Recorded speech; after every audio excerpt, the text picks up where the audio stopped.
still in me. I cannot detox from this condition, conviction. You're inside my misery box. I'm still never free from this addiction, affliction. Now it's yours, but still in me. Cannot detox from this condition, conviction. You're inside my misery box. I don't deserve you. You stay true. I want to save you from my misery.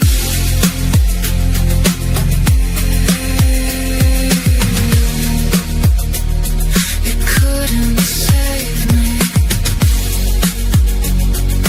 from my misery. I'm addicted to my misery box. Addicted to my misery box.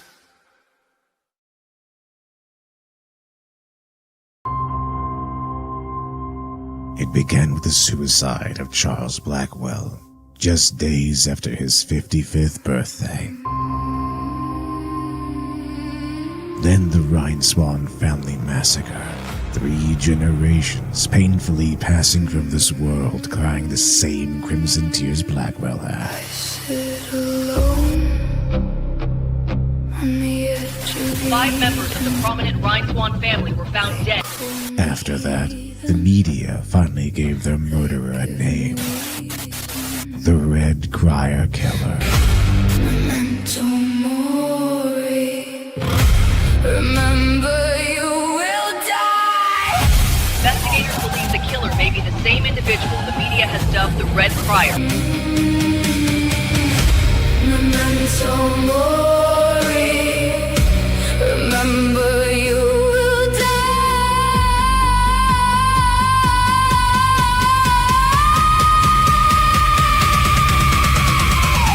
I know it's droll to sell my soul. I wanted to protect them though, but I couldn't even play my role. Now vengeance is my only goal. Memento mori. Too late for sorry. Now goodbye. Breath goes dry. I will cry when I remember you will die.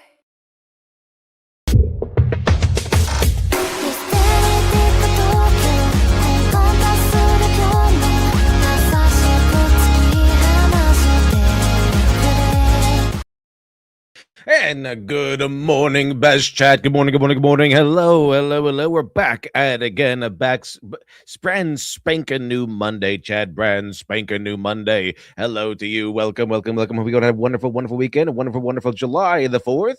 But we're here back at again, Chad. Monday. Dust yourself off and start all over again. Here we go, chat. Welcome. Let's see who's decided to join us today. Dr. Crispin says, I do not think George, Washington could approve of that song being used like that. In which way? Good morning, Late Devil and Rumble Chat. Who's suffering the hangover of excess freedom indulging? I mean, it is a pretty powerful thing. Indulging so much freedom. Freedom. It's a Gunblade Knight says, good morning, LD, best chat. Praise be to Space King. Absolutely. As a bum says, morning, folks. The no-kill rule works depending on the character and context. There are some heroes I prefer to kill, and it's highly satisfying. Yeah, I think it's what I haven't seen the video yet, but the argument is very interesting. Because one thing one thing I do have in mind, one thing I do hold is that it depends on the hero. That's why I think the no-kill rule works for Batman. Now, the Punisher, on the other hand, we kind of go to him for, his ruthless tactics against the mob and stuff. And say, chat. But yeah, usually it's like I think it on case by case basis. Really, like if it's a superhero or whatever, like a Batman or Superman, yeah, they really shouldn't do that. But if you have an anti-hero type, it's fine. It's fine. It's not like it depends on the story. I mean, we all like the story where the guy goes around and kills bad guys because the law wouldn't. Um, the story is pretty satisfying, but it's in terms of like the no kill rule. Yeah, it depends on the character and what they uphold as morality or as a lesson, as a message.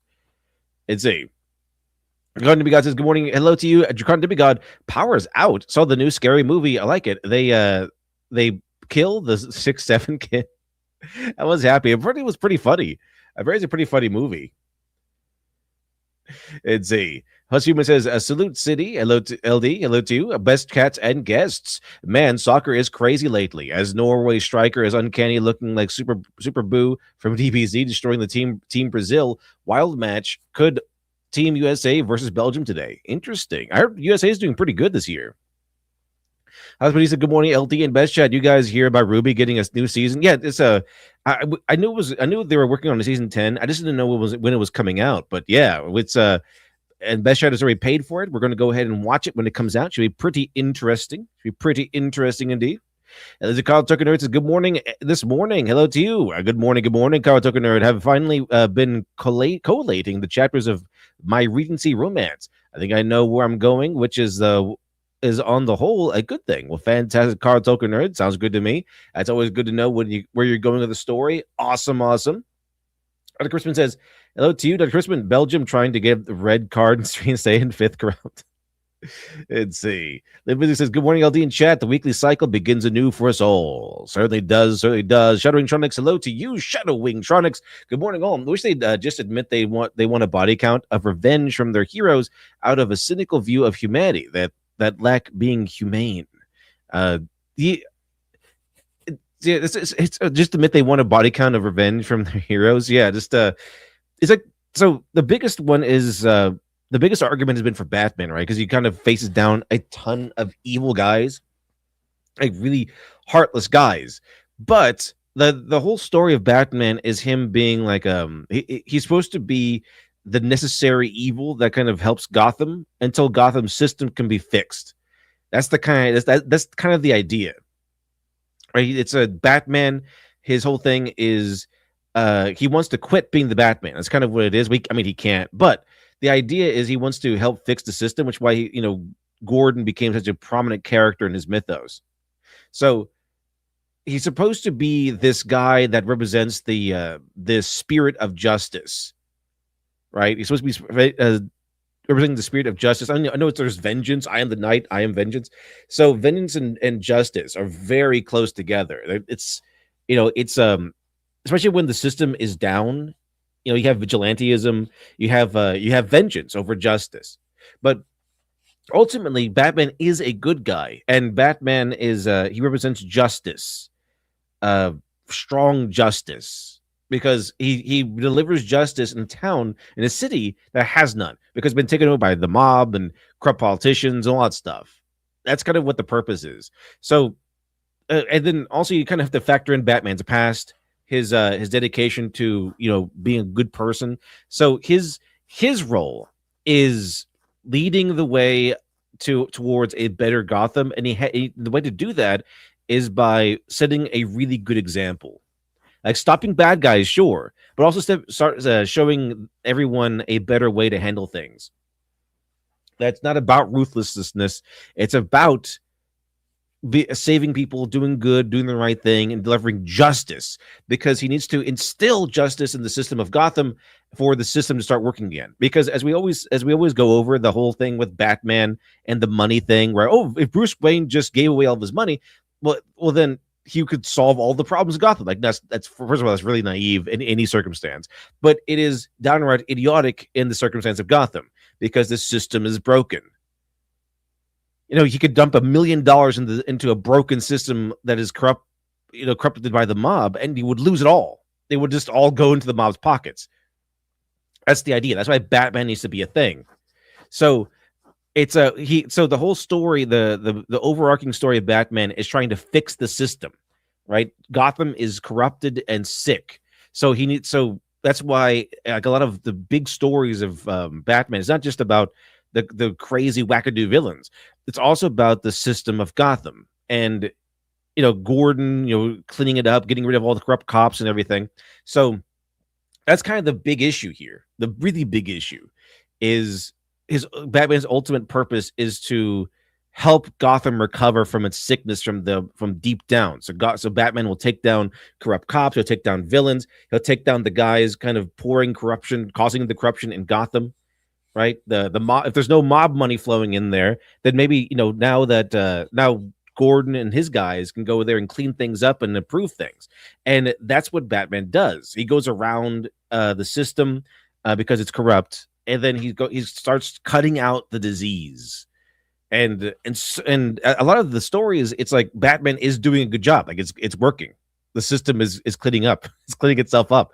It is doing an excellent job. So there we go. It's with Batman, it's like he needs to be the guy that shows everyone the right way to go. He needs the guy to show mercy. I just remember this the series called the Hatfields versus McCoys, and there's one moment where the McCoys are just taking L after L after L. So Hatfield, being played with Kevin Costner, is like, I need to be merciful because the McCoys can't, because they have lost too much. They can't really back off. There's no way out for them. It's like either they keep going until they all die, or they stop and lose face, and they're not going to do that. So it's like I need to show mercy because they no longer have the power to show mercy. Right? They no longer have that power, so I must. It's kind of like that. It's kind of like that where just it's so much. Batman must show mercy because this town is scared and sick and used to ruthlessness, right? That's why Batman must show mercy, because it shows everyone else that there's a strength out there that can. Limbiskit says also new season of Ruby got greenlit. Nah, they should either just reboot from season 4 onwards or reboot from season 1. But to be honest, season 1 through 3 the season 1 through 3 of Ruby, absolute best. I would say fantastic. Season 1 through 3, absolutely fantastic in terms of the rest of the series. That's peak Ruby's 1 through 3. Although the writers after Monty's death, what they really wanted to do was clearly do the Ruby and Wonderland thing, where they kind of all fall into the void and land in some Wonderland thing. That's clearly what they wanted to do. So maybe since they're the ones that are going to be in charge, they should reboot it from that and just have them all land in Wonderland. And just go from there. Eddie Vassett says, happy Monday, LD and Best Chat. Hello to you. New week. Let's get to it. Also, congratulations on Norway and England's spectacular wins yesterday. Fantastic. One Piece anime shorts for this WC have been fantastic. Well, that sounds pretty cool. The World Cup sounds pretty cool to me. I haven't been watching, but I heard it's been pretty dramatic. It's Abragione. Good morning to Abragione. Good morning. Lady Fastlet says, can confirm both Messi and Haaland won the World Cup fans' hearts this year. And they're fantastic, exciting to watch. Mbappe and Rolando haven't been shining enough though. Let's see. Well, he says, good morning, LD and Brezchek. Good morning. Deck T83 Mod Miletev. Maybe. Let's see. Oh, Yuriki Tran. Now we'll see what I could do. Let me see. The type person says, good morning, my fellow Americans. Hello to you, Tyler Preston. Good morning. I think Dave Muswood says, good morning, LD and Best Chat. Who else is recovering from the 4th of July weekend? It was pretty fun weekend. Vlad the Strike says, one live Best Chat. Hello to you, Vlad the Strike. It's McVim says, good morning, LD and Best Chat. Hello to you, McVim. It's the LCT test coder says, good morning to all of you. Hello. This is Night 2 says, so today is the no kill rule, huh? Batman should look at the common writers of the Shawa, Heisei, and Reiwa eras who fought the monsters of their series. I think killing monsters, I think, is fine. I don't think that's really an issue because they're monsters, right? It's the same thing with the fantasy race discussion. It's it's not the same, right? Do we have philosophical implications and ramifications if we kill fellow humans? Yes, but are there philosophical ramifications if we kill orcs? Nah, there really shouldn't be. a little bit different. That's why, like, I don't really mind if Batman even kills aliens. It's a little bit different. Like, it's you kill monsters is a little bit different. So I'm not sure if that's like just the no kill rule is fine. It's humans, like of course, like how far does the no kill rule go? It's like does he eat meat? does he kill mosquitoes? It's kind of like that, like, with the monsters and stuff. Johnny Ortiz says, "Morning LD, future stream for the anime Chainsmoker Cat." I've never heard of that anime. What's that one about? I assume it's about some sort of cat who's chain smoking. And see chat. Here we go. Egatran says, Litdev, Fitz manga adaptation is coming out for this next week. Fantastic. So I guess a new one, new adaptation to look into, I suppose. Let's see. Book Golem. Hello to you, Book Golem. Up, down, down. For me, it's more that some people simply do not deserve to continue existing. We should no longer allow them to inflict themselves upon reality anymore. I guess that's one argument, but I think it's Batman's like Batman must fix the system, and he must trust the system. So when Batman correcting the system goes into the villains being punished by it. Also, he's such an optimist that it's like the idea is anyone can have a second chance, and anyone can possibly turn over a new leaf and become a better person. That's kind of what the philosophy of Batman kind of is. So, in essence, I know they made him an atheist for some reason, but he should be a Christian because that's kind of what it is. It's a very Christian ethos, and he was like I think Batman was a Christian, especially when he was Adam West. Like when he was being played by Adam West, he was a Christian. So that's a big part of him. It's a cardiac pictures look good. Gee, Litev, that sounds dangerously similar to our current legal system. Yeah. Just dump a bunch of money and just goes somewhere. Interesting. Where does it go? Yeah, it's supposed to be hate the sin, not the sinner. That's the idea. But especially with Batman. Megalon says, yeah, more nonsense here in the morning. There should be a show about that. Yeah, I think so. It's a Jenny Gnome Buddy says, good Monday morning. Hello to Jenny Gnome Buddy. Good morning. Tearspoon 3 says they should just scrap Ruby and rewrite the whole thing. They should, actually. They legitimately should. LW Dubs, good morning, farters. Hello to you, LW Dubs. Good morning. And see. Ghostgo says, hey, LD, wish me luck. Gonna try and sell my prototype of 50 AE MP5 to manufacture. Interesting. You make guns? That's pretty cool. Oh, good luck to you, Ghost. Ty Preston says monsters have a common writer are either always have been former humans or forced into it. Interesting. So this, if they're forced into it, then that's one thing, right? So then we can kind of see like why were they forced through it? How was that a thing? But other than that, if they're just monsters, that's why the Power Rangers could kill all those monsters. It was really cool to see the Power Rangers like get in their giant Zord and kill all the monsters. That was pretty good. Up Down says, I believe 100% believe anyone can be redeemed. However, justice demands punishment. Some things require ultimate punishment. Well, that is true. That's why we do have the death penalty. All right, chat. Let's start off with this. I thought it was kind of funny. Where is it? Here we go, chat. Here we go. Let me start this over. It's more English voice actors. There's a bunch of drama over English voice actors. Check us out. So there's been a lot of news coming out about Cyberpunk Edge Runners 2, and no damper on that. Looks like it's going to be pretty hype. But there is one little thing people noticed with one particular character, and this character seems pretty cool. But yeah, that thing is with the English dub only, specifically the English dub. People noticed that Roman, this character, well, his VA is Valeria Rodriguez. You might interesting. Remember this name because this is one of the most hated English VAs out there. She was one of those VAs that was a part of the failed Hoyoverse strike, where a lot of industry English VAs attempted to gaslight the internet and manipulate the Hoyoverse community to fight on their behalf. I got Hoyo fans bitching at me still about the drama. So to settle this once and for all, even though this really doesn't matter right now, I will not apologize. I'm not sorry. I feel negative something. I'd stand by what I said, which was against Hoyoverse, saying that they just wanted AI protections. But as we know, it was all a lie. and they were essentially trying to strong arm Hoyoverse into signing a union contract so they could essentially, as many would say, monopolize the industry and get any non-union VA kicked off the job and replaced with their fellow union VAs. That's just the tip of the iceberg with all that. It was like a 3-month arc of nonstop craziness. But anyways, there was also Jacob Takanashi, who was a VA based out of Japan that replaced one of these other union VAs, John Pat Node. And Valeria got super mad at Jacob. Oh, by the way, chat, I mentioned this last stream, I believe, on the July the 4th stream. However,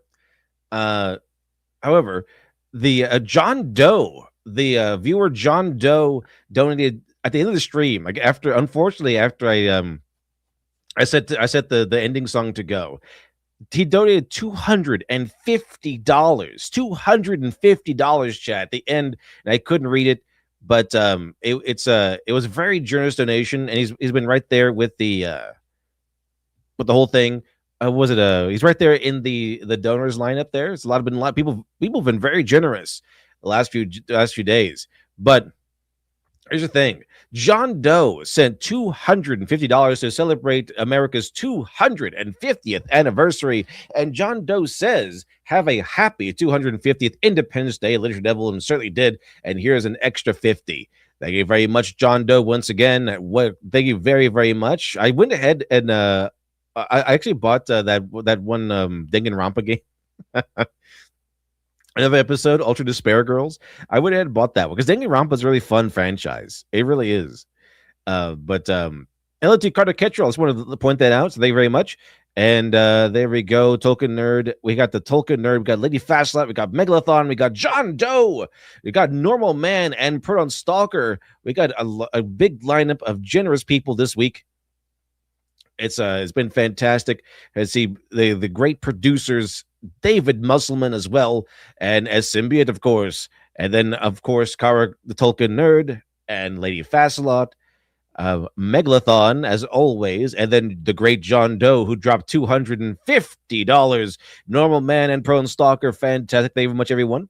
Ace Swords, Silas Archer says, morning, LD, and Rumble Chat. Thank you very much.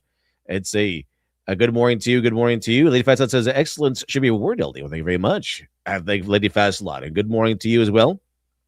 All right, well, check us out, chat. So doing pretty good. Doing pretty good, chat. Doing pretty good already. Fantastic, in fact. And see, oh, by the way, chat, I got another thing I did. I got lost in game creation again. So, I should have been working on videos, and I have a lot of things I have been working on, but I got just drowned in working on this game I was developing, and so I might actually have a demo, like something ready to demo in next few days. I actually have a few levels done, like a few levels in the main game done. Now there's a lot of stuff I want to add later on, story wise and RPG wise, but as far as core gameplay goes, I'm getting it balanced out and good to go for a demo. So basically, I guess maybe like a really, really, really early alpha version.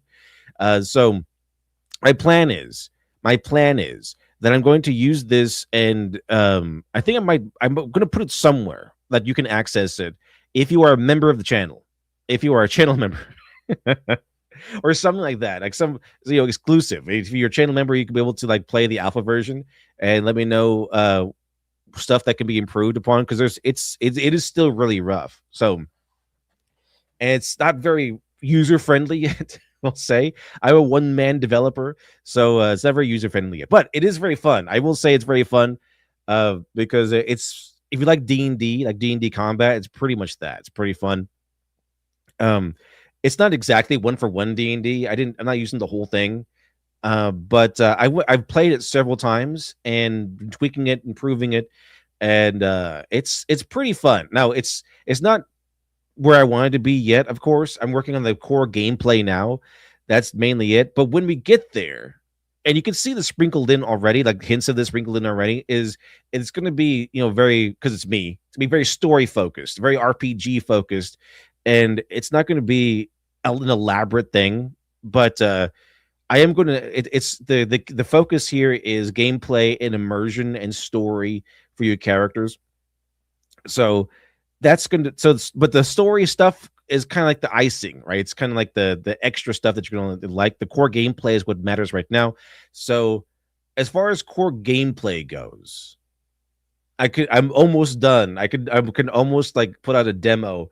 I guess you could try out. So we'll see how it goes, chat.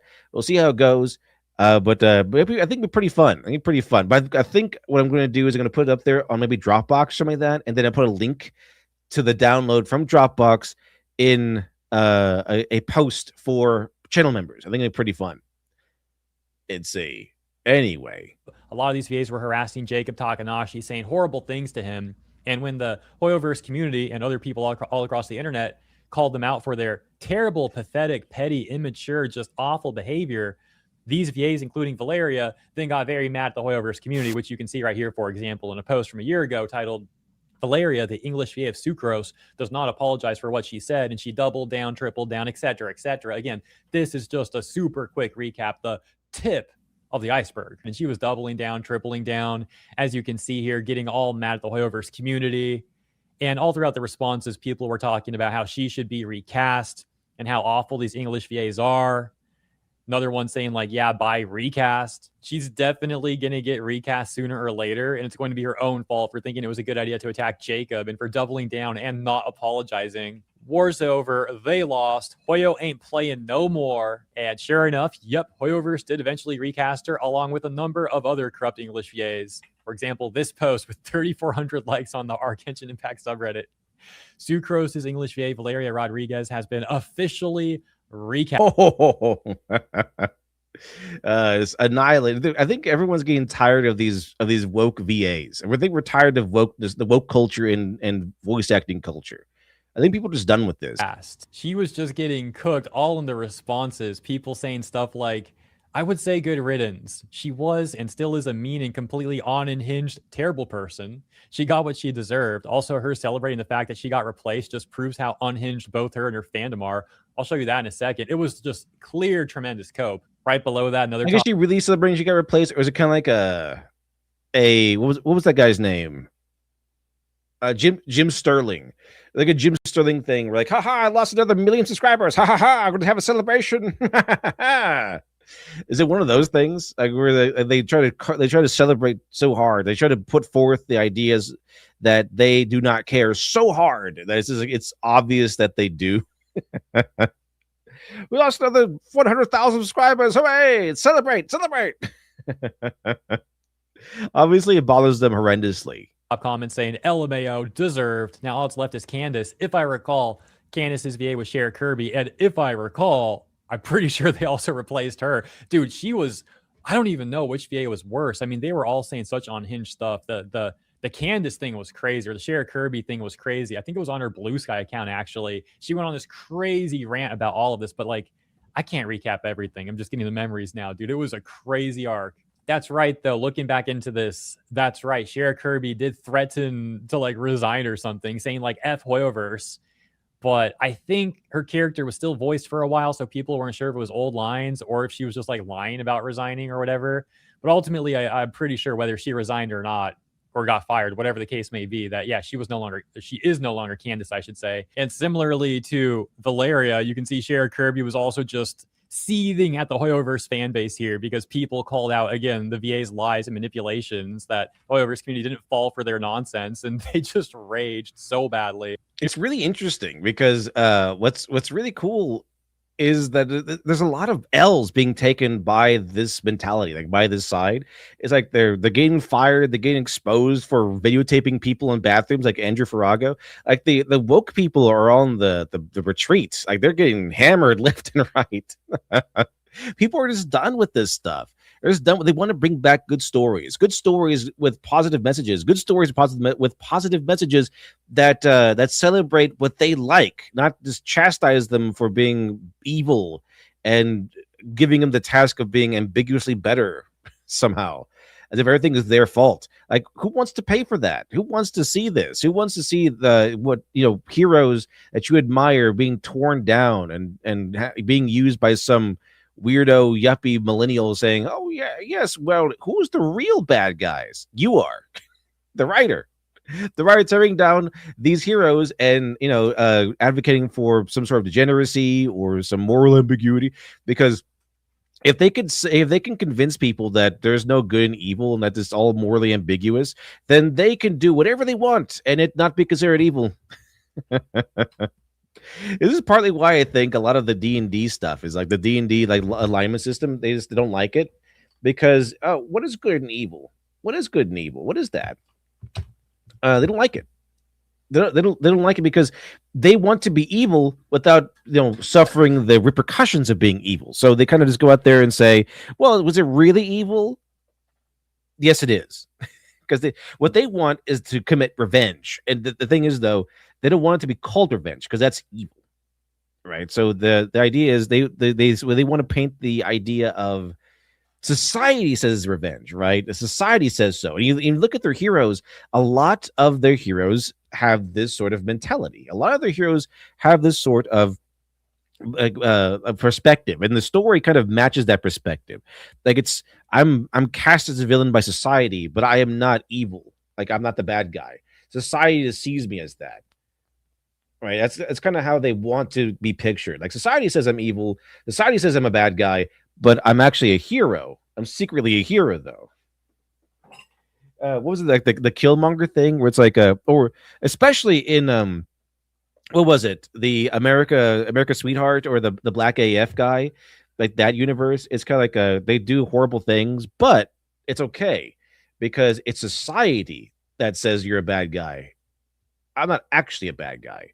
And that's kind of what you can do if there's no objective morality. If there's no good and evil. And it's all about your perspective or the circumstance, which is not. This is the kind of the opposite of what heroes are built on, because under this idea of there is no good and evil, it's all depends on the circumstance or whatever.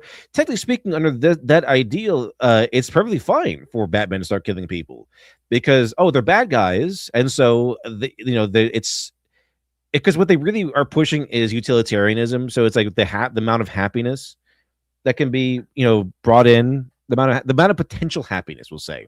That's what it really is. The amount of potential happiness versus the amount of potential unhappiness. And a lot of millennials kind of have that mentality, like, it's about the potential happiness. So this is kind of why the trolley thing is you will, there's a trolley creating towards a bunch of people, right? And then you can switch it to running over one guy and save like 4, 5, 6 people, maybe. You could do that.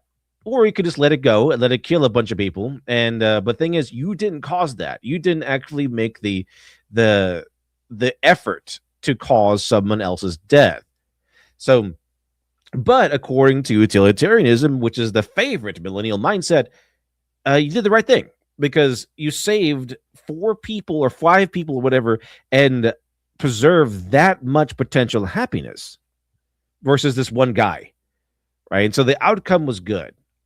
So it's kind of like it's that, but sometimes it's a corrupt version of that. It's like, this guy was a rich white man. So obviously, being a rich white man, he has a bunch of privilege and a bunch of money, and so all of his problems are solved. So so we can pick on him. We can have him be an idiot. We can definitely sidestep his happiness for the sake of the happiness of poor people, and that's kind of where the basis of all this is. So going back to the Batman scenario, it's more along the lines of Batman is can kill all these guys because the potential happiness he's saving is a lot. So Joker going down would be number one. Number one guy. Joker is dumb. He's violent. The longer he stays around, the more people are going to die, and the more happiness he's going to potentially snuff out, and that's a lot. So that makes him a bad guy. So according to this, it's not wrong that Batman kills because he's killing the bad guys. And this kind of works with the Punisher and everything, but with Batman, when he's trying to uphold morals and his whole story is about upholding a morality as a effort towards symbolism, it makes a big difference. But the morality here is that it's okay for him to kill, it's okay for him to destroy because it's it's fine because he's saving a bunch of potential happiness. So if there's no morality, if there's no like objective morality, then because then it's fine. You could do whatever you want because you feel it's the right thing. You feel it. The reason why objective morality kind of holds back Batman is because it's objective, right? He's not allowed to kill people, not because he doesn't think they're doing anything wrong. He's not allowed to kill people because that's wrong in general. And that's kind of where a lot of these superheroes come from. It's very religious in nature. It's like they're supposed to be kind. They're supposed to be showing us a better way, like especially with Superman and Batman, but for different reasons. For different reasons. So that's kind of where it is with those particular characters. Should they kill? No, but no. Given the idea of objective morality, no, they shouldn't kill because killing is wrong, even if you're killing someone evil. Now, if you get rid of this notion of right and wrong, then you can be in the right. You can be morally correct and start this going out there and killing bad guys because you're saving people from misery, from murder. You're taking a proactive stance. That's kind of what they're proposing. But really, what they really want to do is they want to, like, shoot Charlie Kirk and not get in trouble for it. That's what they want to do. That's the environment they want to make. They want to make an environment where they shoot the people they don't like, and not get any repercussions because, oh, he was a Nazi, right? That's kind of why they call you a Nazi. That's why they call you a racist and a bigot and stuff like that, because they wanted to start labeling you these things so they can kill you, and it won't be bad. Right. That's kind of it. So when they do that, it's like, oh, well, he was a Nazi. It's kind of, by the way, speaking of this kind of transitions easily into the whole thing with Creature Commandos, by the way. So G.I. Robot had this thing where it's like he kills a bunch of Nazis. What is after World War II, and he's just taken to like a group, like a gathering in America full of like these neo-Nazi types, right? And people were like, "Well, he's killing a bunch of Nazis, so it shouldn't be wrong, right? He should be let off. Only in America will you go to jail for murder for killing Nazis." Like, no, it's because it's law. It's not because America is protecting Nazis. It's because according to the law, you're not supposed to, indiscriminately kill people. You're not supposed to just commit murder unless you're in a self-defense situation. But G.I. Robot did commit murder. It just happens to be that he killed a bunch of Nazis. But the very idea that, oh, he just killed a bunch of Nazis, so he shouldn't get in trouble, that's what they want. All right. That's the whole idea behind this. There should be no objective morality thing because they should be able to kill Nazis whenever they want. And, it's one thing if it's like, this is a bad guy, bad, evil Nazi trying to do evil Nazi stuff. But the other thing is, like, if they're trying to label you a Nazi so they can kill you. Yeah, that's the mentality. That's what they really want at the end of the day, is they want to be able to do horrible stuff and be seen as heroes and good people for it, not villains. So that's kind of the main goal of this whole scenario. Let's see. If it says this is in this day and age, the real question would be, who are the people in the trolley and the track? Yeah, exactly. It's did any of you vote Trump? I mean, the first question. Let's see. James Gunn. Wait, I didn't. You mean like you mean G.I. Robot? No, that's just a little bit of something from Creature Commandos. That's kind of what they said. That's kind of what the issue was. Was that, oh, he was put in jail for killing a bunch of Nazis, and people online were having the discussion of, well, why should he be put in jail if he killed a bunch of Nazis? It's like that's that in their mind it should be fine. It just murder a room full of people. It's fine in wartime, yeah, because you're at war with them. But it's in peacetime and under the law, you're not supposed to just go around murdering people. It's just, even the Punisher has to evade the law. But that's kind of the combination there. Creature Commandos is not some sort of like genius storytelling. It was pretty good because it goes into like some of the backstory, but I liked it. But no, it wasn't like some deep, insightful philosophy treatise or anything. It did have an interesting thing with G.I. Robot, because we can see his backstory and how he killed a bunch of Nazis, because that's what he does. He's been programmed to kill Nazis. And so that's what he does. But people were like, oh, why did he kill Nazis? Well, why did he go to jail for killing Nazis? I mean, they're bad guys, right?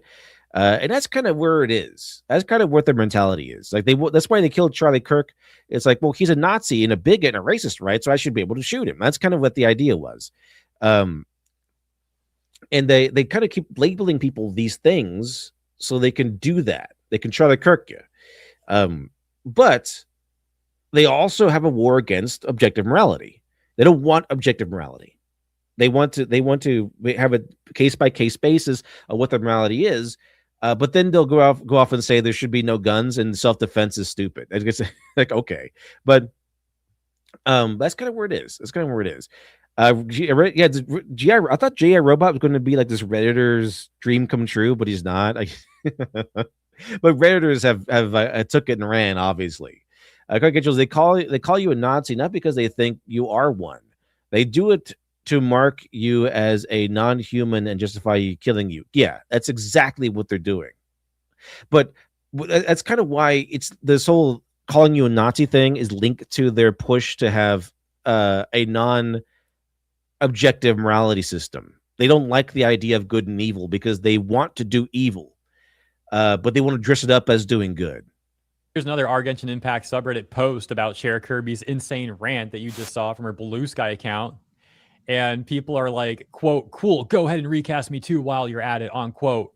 Be careful what you wish for. Showing where Cher Kirby had said, have fun with Genshin. You'll never work on anything else. She said to Jacob. Oh, by the way, Chad, speaking of comics and things, I can show you what Lady Midnight might look like in color. I have a page ready to go, Chad. A page ready to go. Well, almost being worked on. It's being worked on, Chad. Would you like to see it, or would you like to wait to be surprised? Takanashi, this Japan-based VA that I mentioned earlier, who replaced their friend John Pat Node. And important context, John Pat Node refused to work for like 8 months, if I recall. Like 8 months, he didn't do his job. Hoyoverse gave him 8 months to come back and actually do the work. That is like insanely generous. And eventually they replaced him with Jacob Takanashi. And as you saw, these VAs all freaked out. We'll take a look at a couple more responses really quick. Holy smokes. She's worse than Paimon. 77 Alpha says, yeah, a lot of evil people on the left nowadays. See, if you look at old movies, a lot of villains do this thing. They kind of reinterpret morality so that they're not evil. And this is kind of goes to show you that one thing you have to keep in mind, especially when writing villains, is that unless you're writing like a mustache twirling, like what's his name? Something that Dick Dastardly kind of villain, like two-dimensional, where they kind of just love being evil and they know it. Then they usually don't see themselves as evil. That's kind of the mainstay. Is that a lot of villains don't see themselves as evil. They always see themselves as championing some righteous cause or fighting back against a corrupt system. And what's dangerous about that is it's totally a legitimate thing to do. But it all comes down to why are they doing this and what methods are they using, and is their cause actually good? It's kind of why a lot of the whole like a villainous thing is based around selfishness. Like I was wrong, so I get to have my revenge, right? Well, and that's not necessarily. That's why to me a villain's revenge is kind of a villain's version of a hero's pursuit of justice. Like a hero has justice, a villain has their revenge. It kind of goes hand in hand. As a basic building block of villainy is revenge. A basic building block of heroism is justice. It's a little bit different. Like and they kind of they're on the same coin. Like it's two sides of the same coin. And this is why I keep saying that the only difference between a villain and a hero is that a villain is a hero who failed a temptation test. Let's see, Chad. Let's see. And Kaching's VA combined. We're definitely going to be getting a new Candace. Paimon, of course, being XVA being Karina Becker, and Kaching's VA, now also XVA because she got replaced too, that being Kaylee Mills. And these English VAs, a part of this clique, this corrupt, weird, petty, immature, pathetic clique. They were harassing Jacob Takanashi. Some of them were like looking into his personal information and using that against him, like Kaylee Mills trying to use his new house against him and like insulting him like that, bringing his wife into it. other VAs threatening violence. They're like, you know what we used to do to scabs back in the day? And then he talked about how they would get like assaulted and stuff. Like, bro, these people are nuts. But anyways, going back to Valeria Rodriguez, like I said, she was coping hard. After she got replaced, she made this tweet saying freedom, acting like that's what she wanted the whole time. It's like, okay, well, you could have left at any point in time and you didn't. Now you got replaced and you're like, oh, this is what I wanted. Totally. Freedom. Like, dude, immense cope. Immense, tremendous cope. But now, as you know, she is in the news once again because she is apparently now going to be Roman in the English dub of Cyber. Be Roman. Also, aren't you playing like a person who's not your race? Isn't that a big no-no? Punk Edge Runners 2. And people are already calling her out all throughout the responses. Let's check it out. Yikes. Everyone else was good, but really, the girl who was fired from Genshin for literally insulting the fans and showing a tweet that Valeria had made back during that situation that we just talked about. Keep in mind, the profile pic is different now because this is a recent screenshot, so it's changed in the screenshot, but this is a tweet from back then. Let's check this one out. What did Valeria have to say back then? My reaction to you dorks saying you're going to switch your game to a different language now, laughing emoji. Yeah, I could just do. Oh, this is more cope. It's like, yeah, it is like Jim Sterling level cope. Like, oh, you're gonna switch your game. It's you idiots. It's like Jim Sterling level cope. It's like, haha, I'm laughing at this. I'm so unbothered. Look how unbothered I am. It's kind of like the whole Angry Joe situation. Like, look how unbothered I am. I'm so unbothered right now. Let me throw you this novel. You could tell how unbothered they are by the fact that they kind of put a lot of laughing emojis and they wrote you a novel. Here's an unspoken rule of Twitter, though. Like, if they respond to you in like a freaking novel, they're obviously bothered. They're obviously, concerned. They've been emotionally triggered at some point. Nosco says, you're not wrong, Ellie. That's why Lord Dominator was so fun and Wander Over Yonder. She enjoyed being evil. Yeah, so there is room for two-dimensional villains. Absolutely. Who just like know they're evil and they love being evil. But when they're a regular villain who has like a good cause or thinks they have a good cause, or a villain who is supposed to be more humane or humanity, like a humane villain, not a humane villain, but like a more realistic villain, but not just like a wackadoo evil Emperor Palpatine or Skeletor kind of villain. Then they don't usually see themselves as evil. They have some sort of plan, some sort of excuse, things like that. They have this perspective that makes them correct, and that's usually how it goes. Like, I'm not evil. I deserve to get my revenge. They're the ones who are corrupt. They're the ones who are evil. That's kind of why George Lucas kind of ham-fisted that line in Anakin's mouth. To me, the Jedi are evil because that's what bad guys do. They kind of reorder things in their own minds so that the good guys are evil. That good is evil and evil is good. I mean, it didn't really work out too well. It didn't really make any that much sense from Anakin's perspective. But like when did that happen? But that's how it's supposed to go. And George Lucas knew this, and so this is kind of why it's so tragic. It's so tragic, is because George Lucas obviously knew what to do. It is that he didn't execute it well. That's kind of the main issue. George Lucas he knew what to do. He knew where the pieces are supposed to go, but he didn't execute it well enough at all. Unfortunately, Ryan the Dark says, I hate when the hero kills a bunch of people or commits actions that would have killed their enemies, but then fight the big bad and chickens out of killing. It makes me so irate every single time. Okay, that is an issue. Yeah, absolutely. If the hero has no qualms killing a bunch of people all throughout the story, and then at the end, like, killing you would make me dislike you or something like that. Like, no, you can't pull that stuff now. Just shoot the guy. To quote a Luc Besson movie, when I say shoot the fucker, shoot the fucker.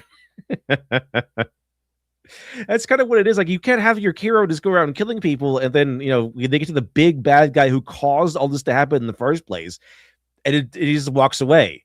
It was kind of refreshing to see John Wick go into the second movie and then go into the Continental, and then like, oh yeah, just walk away, Jonathan, just walk away. from killing D'Antonio, who caused all this in the first place. And then John Wick's like, I finished it. I mean, it caused him to get excommunicado, but at least he got it done. He didn't shy out of it. He didn't walk away. he did. He did. I mean, he should have, but it's not like it's not like he took a moral stance at some point. Like John Wick killed a bunch of people, and he doubled down. He's like, Winston, tell them whoever they send, whoever they come, I'll kill them all. Like he has that whole mentality at the end. Like there's no mercy. There's no mercy in the eyes of a rage-fueled John Wick. But yeah, it's like Last of Us Part 2. It's like how do you have a character that kills this many people, and then you get face to face with the person who killed your mentor, the person who saved you, the person who raised you, and like, nah, killing you would make killing this person would make would make me as bad as you, or something like that, whatever that was. So how do you do that? So that part doesn't make any sense. You have to, it's morally inconsistent. Now you can have that happen if they have like a revelation, later, like in between, but it can't just be at the last moment and out of nowhere. You can maybe not a full blown revelation, but it could be like you can see hints of it happening, like they sort of kill happy, and then they start sparing some lives or becoming less and less murder happy. As they learn that this is too heavy, too cruel, I shouldn't be doing this, and then it'll feel organic when they say, you know what, I'm going to spare your life at the end. It feels organic at the end. That's From Paris with Love. Well, From Paris with Love, with John Travolta in it. He's like, he keeps telling John Travolta is the cool secret agent guy who kills a lot of people, and the main character is a guy who wants to be a secret agent guy, and he's like, Wax is the character that John Travolta plays, and he's like, hey, shoot the fucker, and he's like, you can't do it, but the other guy can't do it because he doesn't really kill people. He's kind of more of an intelligence guy, and then he almost gets killed, and Wax has to shoot the bad guy in his stead. He goes, when I tell you to shoot the fucker. And see, Ryan in the Dark, I always say I don't believe Aang should have killed Ozai, but I just like how energy bending feels like a Deus Ex Machina. He just kind of gets gifted the answer. Like, it gets gifted a way out. Monk Gyatso was literally surrounded by a bunch of dead firebenders. Yeah, Gyatso was a badass. Gyatso was so badass, we didn't have to see him do that. We just kind of like, whoa, this guy was a badass. And see. Nathan Zuzabal says, Professor Geek classified the two baseline archetypes of villains you're talking about. He called them elemental villains and fallen villains. I never heard those terms before, but it's villain and two-dimensional villain. Two-dimensional villains might sound like a bad term, but they're necessary, because a two-dimensional villain is what I would say you have to have in your first installment of a trilogy or a series, because your first installment of a series or a trilogy or whatever you're making, if there's going to be more than one, your first bad guy should probably be a two-dimensional villain. Probably. Because that allows you to give more focus on your hero and your setting. A good introduction. Because if you have like a really strong three-dimensional villain, you're going to have to devote more time to developing that person as well. Okay? Now, I have made a sort of more complex villain for Lady Midnight, for example, but you have to have that for the mystery to work, because it's a mystery. So you kind of have to have a fleshed out villain. But the trade-off there, the benefit of that is that I don't have to show you the villain, right? I don't have to show you the villain to the very end. Not really. So while you do have to have a developed bad guy and know his motivations and something like that and make him feel kind of real, you don't have to spend time on him like in a regular story. Like a regular story, you have to see the villain every once in a while, that who the person is. He is a very big part of the story that's being churned out. That's expanding. It's going to be back and forth between hero and villain. So you have to spend time fleshing out your bad guy. But in a mystery, you don't necessarily have to. You don't have to, right? There is the ABC Murder by Agatha Christie is a really good version of this. I don't want to spoil it, but ABC Murder, I think people might like Agatha Christie, people might dislike Agatha Christie, but if you read anything by her, the ABC murder is very interesting. Very interesting. You might not even like it, but it is very interesting in what it tries to tackle. And I highly recommend at least, watching a movie about it, because there is one on Amazon played where John Malkovich plays Hercule Poirot, but man, that's a good one. ABC Murders. It's very interesting. Very interesting. Let's see. Thank you very much. That is a ball. Appreciate it. I have no missing breakfast policy, so I must go. Have a great day, LD in chat. Hello to you, Shadowingtronics. Have a great day. Junebug says, "Good morning, everyone." Hello to you, Junebug. Hello, hello, hello. Bushman says, "A zero dimension villain." I don't know what that would be. Oh, gee. Okay. Like an SW is kind of like a one-dimensional villain. It says Litav. There is what if Aang was reborn with all of his knowledge and memories video. I think I saw that floating around, but I didn't watch it yet. Anyway, chat. Let's go over this real quick as well. Supergirl has failed. It's just kind of an anti-hero kind of theme day, chat, because no kill rule. That's like a DC thing. You're not supposed to kill as a hero. It's a DC thing. At least I associate with DC quite strongly because Superman and Batman. And then we have Citizen Vigilante coming up, and that coverage. Now, with Supergirl, they tried to make her. That was their goal. Is they tried to make her and turn her into a anti-hero. They wanted her to be an anti-hero. That was their stated goal with Supergirl. However, Supergirl didn't do very well. It didn't. And so, and guess who they blame? Us men. It's all men's fault, chat. It's our fault it failed and lost $100 million at the box office. Like, it's insane. Absolutely insane. Nothing short of a disaster for James Gunn and Peter Safran, the DCU, and the future of superhero movies as a whole. It has now set female-led films back at least 10 years, and Hollywood seems determined to learn absolutely nothing from any of this. There's a lot that I want to get into today, but let me ask you something. Have you ever heard of the Lego theory? I promise that this will Lego is this how people play? Is how boys and girls play with toys? Is that it? into Supergirl? Just let me explain, okay? You see, in 2011, 90% of LEGO users worldwide were exclusively boys. When LEGO wasn't doing well financially, they firmly pushed their company in the direction to cater mostly to their young boy demographics, and by doing this, LEGO was able to pull themselves out of financial ruin, and now you have plenty of cross-media for LEGO because the brand is healthy again. Games like LEGO Batman, movies like the LEGO Movie, of course, and much more. LEGO understood something that Hollywood has been unable to do even to this day. And during this study, LEGO used their LEGO Friends line, which was a spin-off within the brand targeted at young girls over boys. What they discovered during these studies is that when a boy played with LEGO, I mean, that's kind of a good idea. I see where they're going. They did kind of have the idea that, okay, well, you know, girls are more social. They want more social conflict and stuff. They could probably see that, even if they didn't call it social conflict. But it's just not going to work. It's not going to work because you still have to build the thing. They don't want to build a thing. They kind of want to set up a cool house and, you know, playhouse. That's it. They want the big house. They want the dolls. They're not really wanting to build it. You see, men will want to, like, I want to build this thing. That's what men do, right? Ever seen that that Boondock Saints movie, the second one? Men build things, and then we die. It's in our fucking DNA. It's, you know, it's a whole big Rocco speech. But not in a gay way or anything. No, of course not. Yeah, it goes without saying.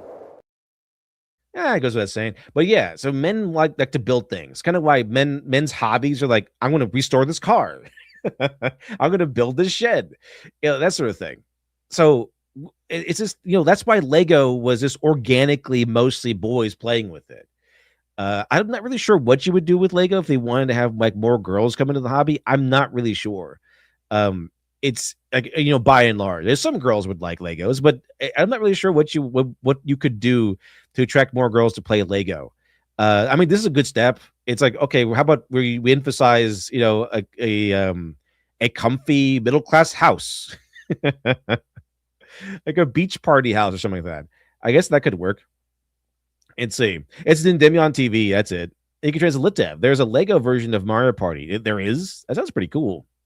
The boy would not try to impose his beliefs, identity, or will upon the characters that he was playing with. Instead, the boys would embody the characters. Take, for example, a Lego Batman or a Lego Superman. When boys in that study played with these superheroes, they weren't themselves anymore. They were now Batman and Superman, as in the characters. They then wanted to learn anything there was about being Superman or Batman, and this permeated throughout the study no matter what the characters were being used by the boys. However, on the flip side, when the girls played with those exact same toys, the girls did something that was very different. The girls would actually impose their beliefs and identities upon the Lego characters that they were playing with. Batman was not Batman to them. Batman was now the little girls wearing a Batman suit, and It's I always go back to the Toy Story scenario. I am Mrs. Nesbit, right? You know, Sid's sister didn't play with Buzz Lightyear as Buzz Lightyear. She turned Buzz Lightyear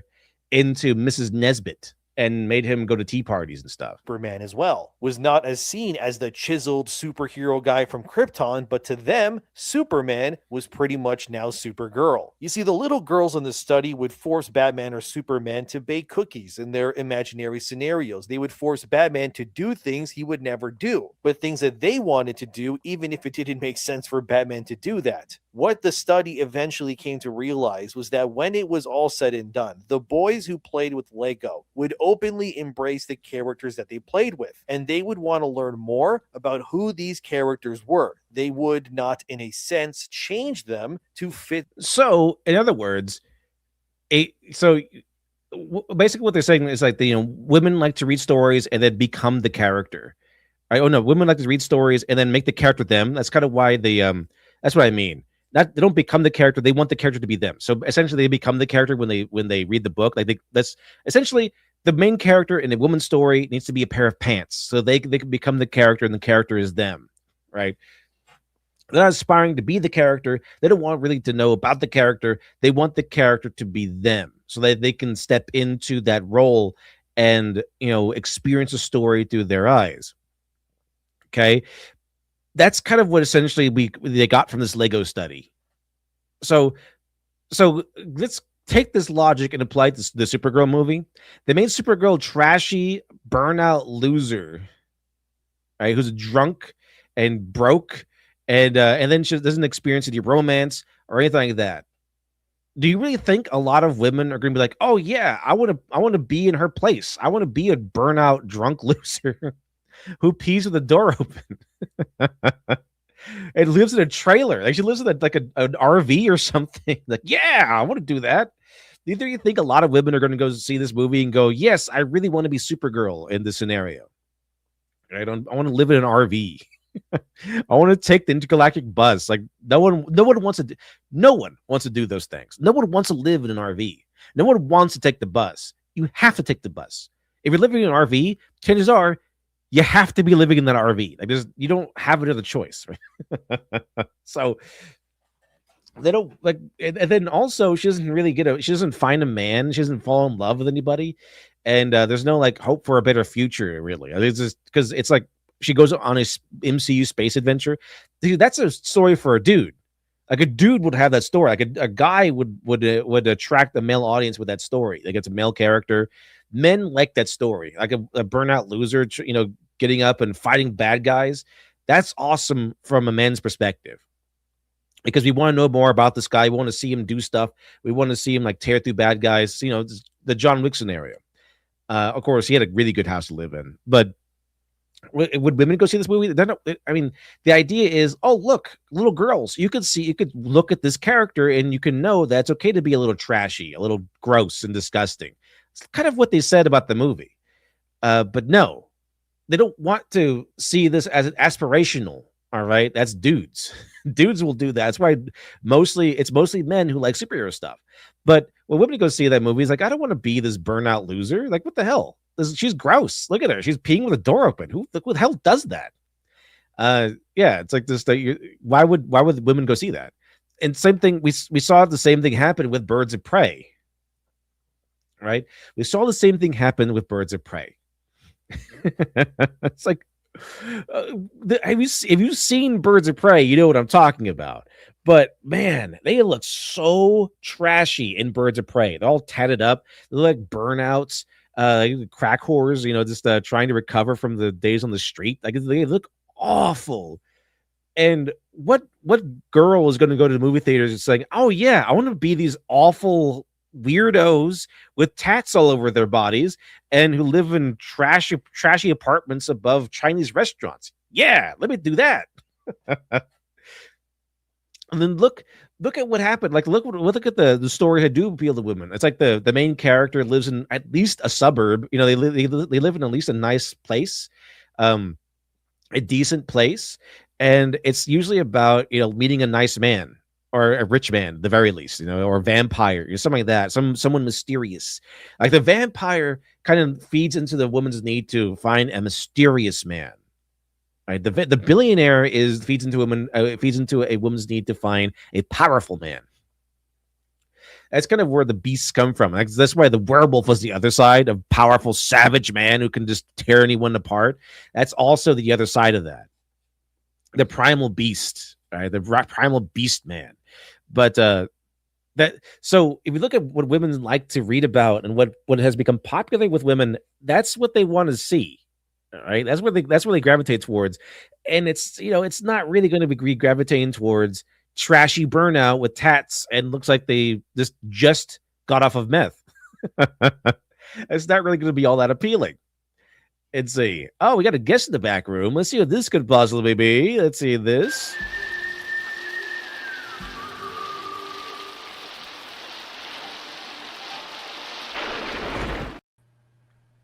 And welcome, Glib. Hey, what's good, Liddy D? And how are you this fine day? Did you recover well from July 4th? Yes, it was lovely. There were fireworks all night. I slept peacefully. It's pretty good stuff. As an American, you learn to sleep peacefully when there's celebrating going on. It happens so Absolutely. There was a lot of people that were saying like how we need to stop having fireworks, and then they said it would upset veterans. And I was like, I don't know. I don't know. Make any sense? For 5 seconds, you're like, oh yeah, I guess it was like the gunfire. And then you think, oh yeah, that's the whole point of this whole thing, isn't it? It's to remind you that peace is peaceful. My friends and I found this game on Steam because of that because some of them are out of town and everything. So I found this game on Steam called Fireworks Mania. Actually, it's pretty fun. Nice. Because you could not only can you set off all kinds of fireworks, you can also set them off in houses and blow up houses and stuff. And there's mods you can download. So we downloaded like a nuke. It's not a firework. It's literally a nuke. It blows up the entire map. I suppose that is a type of firework if you really want to think about it that way. Happy July 4th. Also, it set up like a Moab, like a mother of all bombs and stuff. So happy July 4th. Do you think that there were Iranians that were having a high level conversation in a bunker somewhere, wondering if July 4th was going to be a bombing day? I mean, under Trump, you never know. It could be. Someone must have had that conversation. It's too bad I'll never know. You know what I learned from JonTron is that Iran means the land of the Aryans. So yes, who's on whose land now? The Scythians. They should call them the Scythians. All the names other than Iran sound better. Persia. Oh yeah, way better. Persia sounds expensive. Scythian sounds like a Pokemon. Oh yeah, Scyther. So I think it's Scyther. It's a. Oh, but this was I was gonna say as my intro into this is it's perfect for me because I was just vibe coding, and which was a terrible experience. I hated it. But I was trying to figure out how many superhero movies I actually have seen in comparison to how I feel as a comic book fan. Because, I mean, I've been watching them since, I don't know, 98 maybe, let's say, something like that. So I picked 2000 as an arbitrary number. I thought that was a pretty good place because there aren't that many superhero movies. There's like Blade in 98, but before that, there's just not that much. So I looked into it, and according to the data, and I don't know if the data is correct, but there's 134 superhero movies or comic book movies specifically. So that includes movies like Scott Pilgrim, that kind of thing. And I've only seen 35% of them. So the way that I've been thinking about the data, because I find data to be irrefutable, and I'm not really that mathematically inclined, so that probably makes me more guilty of looking at it as magic, but I think that you can tell when the bell curve of early adopters and fans passes, when that wave is over, when the people that called themselves the fans in the first place have seen a lesser amount of content than the modern audience that just watches it like normally. Because if we go back to like 2000 when X-Men came out and that kind of thing, I mean, I wasn't very old at all, so I don't have a big context window, but I'm pretty sure that the nerds we're like a niche group. We were like a small group, a niche group. That was the beauty of it. Of course, we didn't know it back then. But now it's common, and that's really weird to me. You know what I'm saying? Because it's not. That's a really weird place for society to be in. But I also think it's crazy to think that in 26 years they've made over 100 superhero movies. That sounds like way too many. I thought 20 something Call of Duties was too many of something. But I think that when you actually add the data up, the numbers up, you realize, okay, they've been maxing this. They've been like really squeezing this. And if you look, I tried to put the numbers together for the budget and inflated amounts, and it, as I suspected at the time, 2019 was the peak. And if you really think about it, chat, what's your favorite superhero movie made since 2019? I'm calling dibs on the Batman. But other than that, I can't think of another superhero movie that I've liked, much less watched. And I know I'm in the minority because people, they want to check it out. But I really want chat to let me know about that, because I have no idea what it's people not really much liking. like what after Endgame, because I think 2019 was like Endgame or something like that. That was like after Endgame, it kind of all of them just kind of fell downhill, and the DC universe never got up the hill. It just kind of stayed at the bottom. But when I was looking at the data, I realized Suicide Squad, the first one, made $700 million at the box office. That's crazy numbers. Because they had a really cool trailer. Squad? But think about Supergirl only making $100 million. That's such a huge difference. And I thought that I thought Suicide Squad 1 bombed because they re-released it as a different movie. I can't believe that it actually was a huge success, and so is Wonder Woman, almost $1 billion. But now Superman can't make, $700 million, right? I think we're just I think we're tired of being lied to. I think they kind of really ruined it with like we're supposed to go see a Superman movie. Make it a Superman movie. I mean, I liked it. It was pretty fun. It was very comic booky. And I do like the idea of a Superman who's like, yeah, maybe I'm the new punk rock because I'm a good guy. But it should have been more inspiring, I guess. It should have been. It kind of felt like movie 3 or something. It did. It did feel like movie 1. But it was cool. I liked a lot of the ideas in it. But it didn't. It felt like a superhero movie. It felt like it kind of felt a Superman movie in terms of like how good he was and everything. But I think we needed something stronger morally to kind of spark interest in a new rebooted DCAU, and then also not follow it up Supergirl. Like we needed to have something else besides Supergirl to follow it up with. I know she's also like part of the superhero family, but not really. It's not really. It's DCAU. Bring back freaking Batman, or at least do a Wonder Woman or Green Lantern or something. I know they're having the show Lanterns, but that's not good enough. They needed we're here for the movie like that. The Superman movie was supposed to spark off the new DCAU, or DC Cinematic Universe or whatever, and so it should not. Like Supergirl is who cares about Supergirl? Because you get Wonder Woman would have been way better if you had to follow it up with a female superhero. Like make her cooler because she's from freaking the Amazon island. Like she has so much potential for her to be all kinds of crazy conflicts for her to encounter. That'd been so awesome if they kind of lean into that.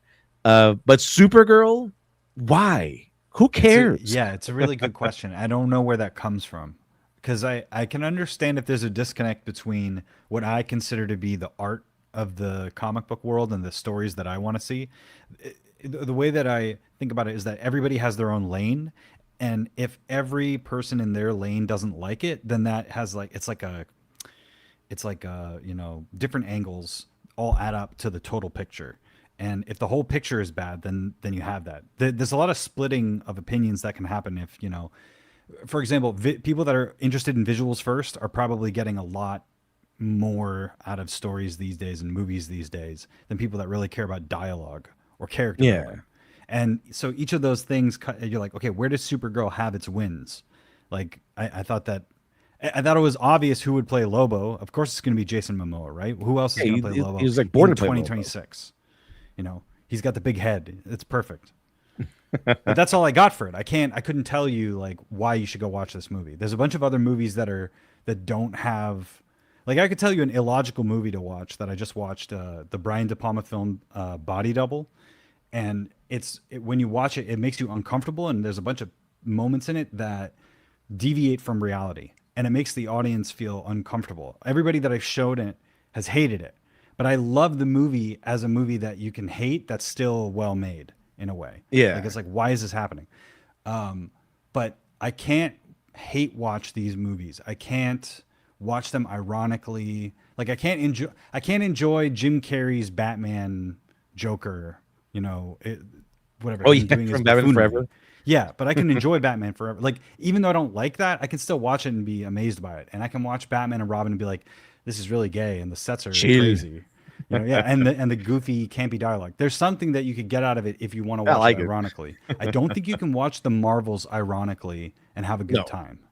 It's because they're kind of in on the joke. Because, you know, as goofy as Batman and Robin is with like Mr. Freeze and stuff like that, they're really goofy. Then none of them are like looking at the camera and winking, like we're on the joke with you. They're all taking it very seriously. And that's kind of what makes it fun. Like Mr. Freeze is legitimately going, "We killed the dinosaurs." Chill. Like it's pretty fun to watch it because he's earnest in his portrayal. Like he's not putting on a show, or he's not being ironic, or he's not in on the joke with you.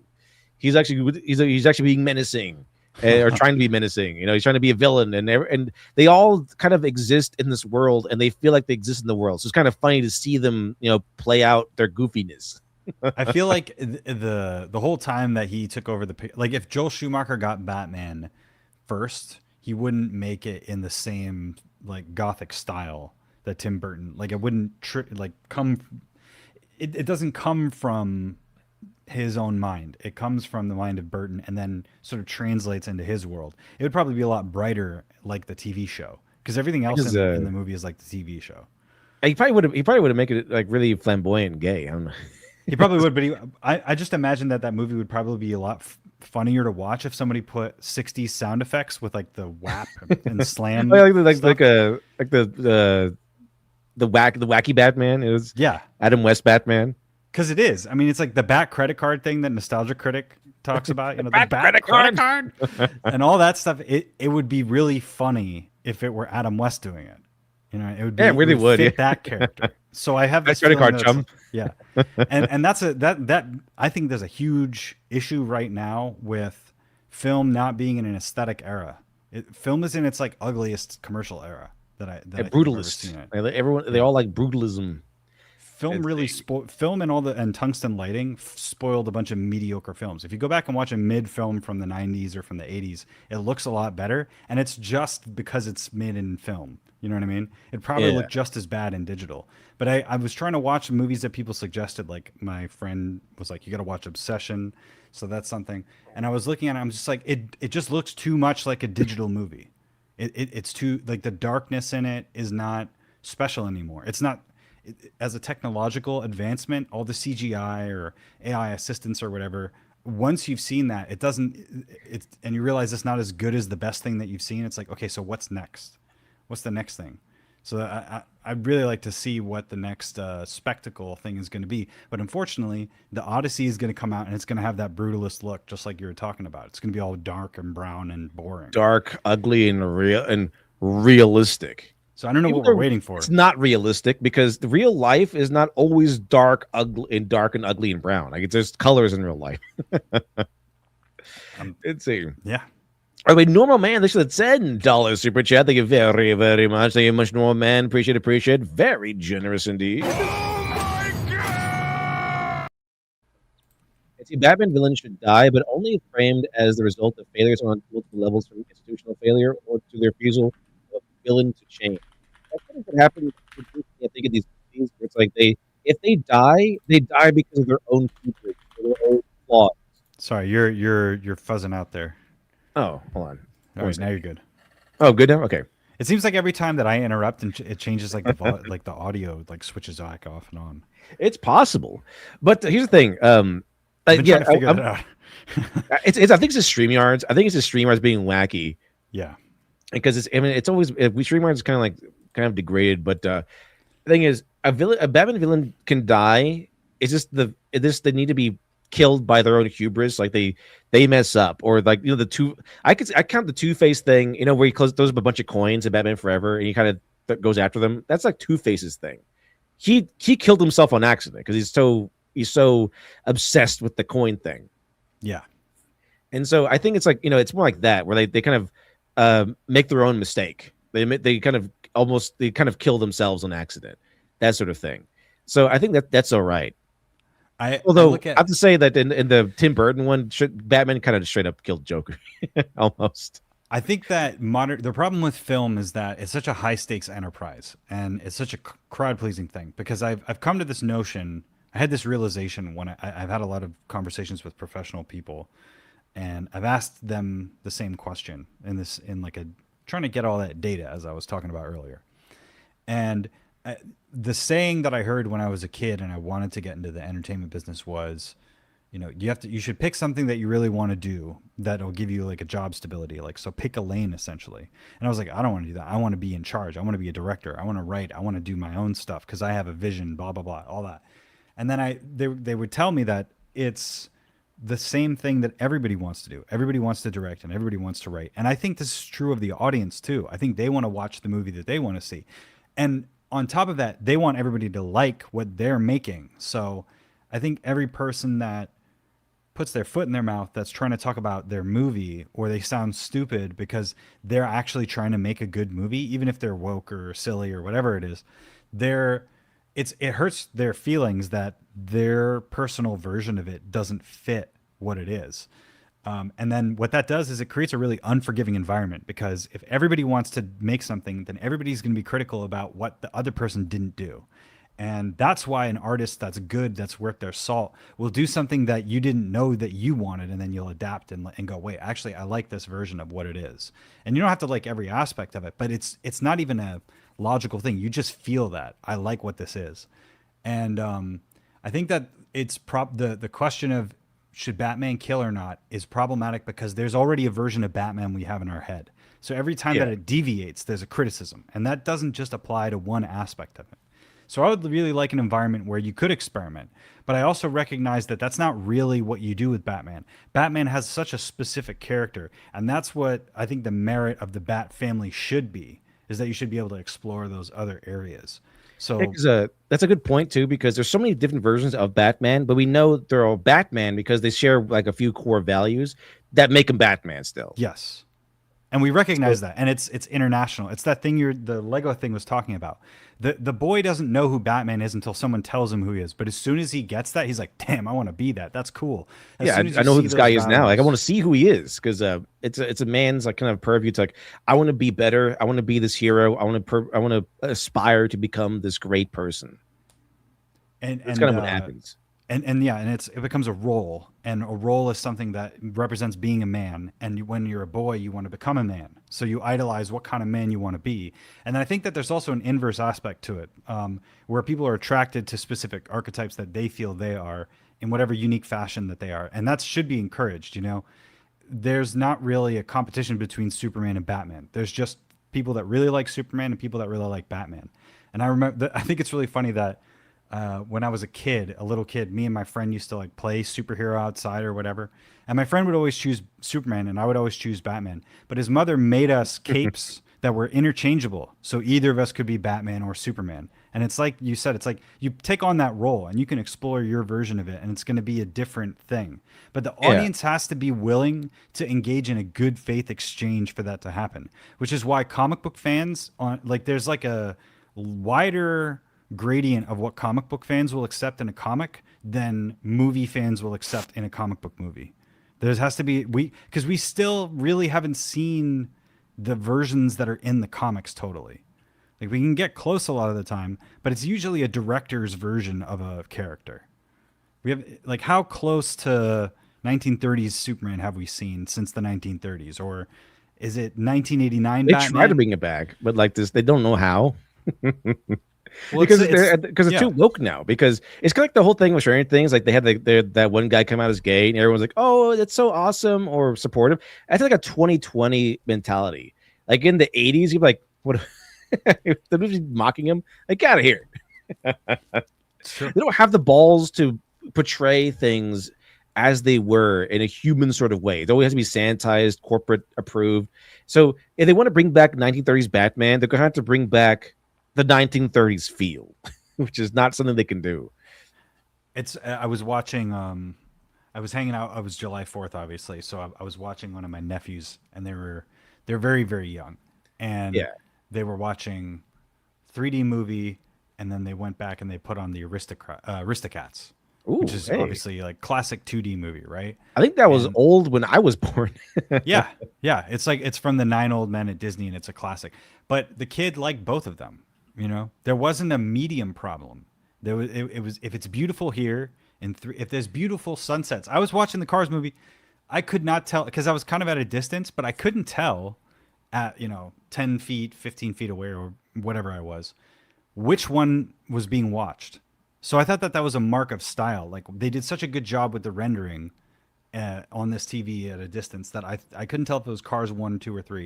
And when I was watching the Aristocats, it was like you could tell how fine the animation between each cell was in relation to the reference image that they were using. And I thought the technique is never the issue. It's always if you're executing on it and if people are gonna like what's happening. Because I was watching it through the eyes of like a 2-year-old kid or something, and Yeah. they were crying over a conflict that was happening between a car and another car, like because it was tension. And then when we were watching the Aristocats, I was watching that for what kind of tension there was for a kid versus what kind of tension there was for an adult that would upset them and that kind of thing. And so I think that there's this range that you have to hit for these different audiences that might want to appeal to something. But that's so informative, I think, because there's still Bluey or whatever. All this child media has stayed pretty continuous. But what's interesting is that there's no corresponding adult media in any of these areas that's sort of grown up with the people that are becoming adults, I feel like, in the last, 20 years or so. Where's the mature, breakthrough media? I think that's the reason why we're so fixated on, American Psycho stuff and Fight Club. Because, where's the 2026 version of those movies? Is it Joker 2019 or whatever? Is it, is it Wait, this they can't have Obsession that. movie? Speaking of American Psycho, you mentioned that British Ellis mentions this in his book White, where they can't have that today because you're not really allowed to be creative. First of all, it's like there's no mistakes allowed today. Like you have like a Frank Sinatra and stuff like that, where they kind of like behind the scenes they're being crazy and weird. But today that would be all over the place, and their career would just end on one mistake, and they would have to maintain a sanitized outlook and just appeal to everyone's emotions. So he kind of had a quandary with what would happen to a talented star like a Frank Sinatra today? Could they be allowed to create, or would they just be stuck singing about songs that catered to their own identities? They'd just be corporate. They'd be reduced to corporate slop. That's about it.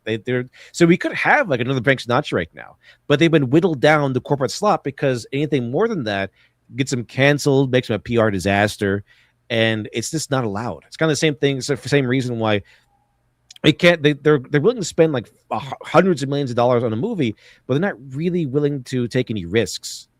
They're not really willing to explore things in an honest, authentic human way.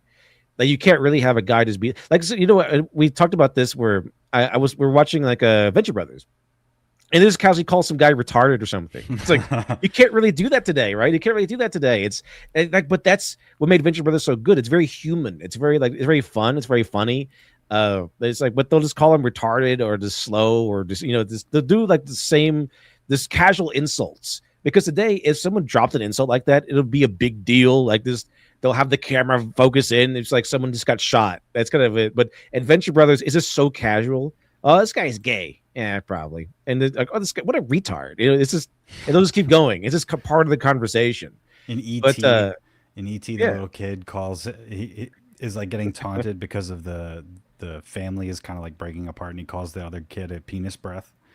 Oh And yeah. it's like, oh, I'm like, oh yeah, this is a kids movie, but he's saying that like school on the schoolyard. That's exactly what he would say. It's if he schoolyard was, like, dialogue. 10 or 11 or whatever.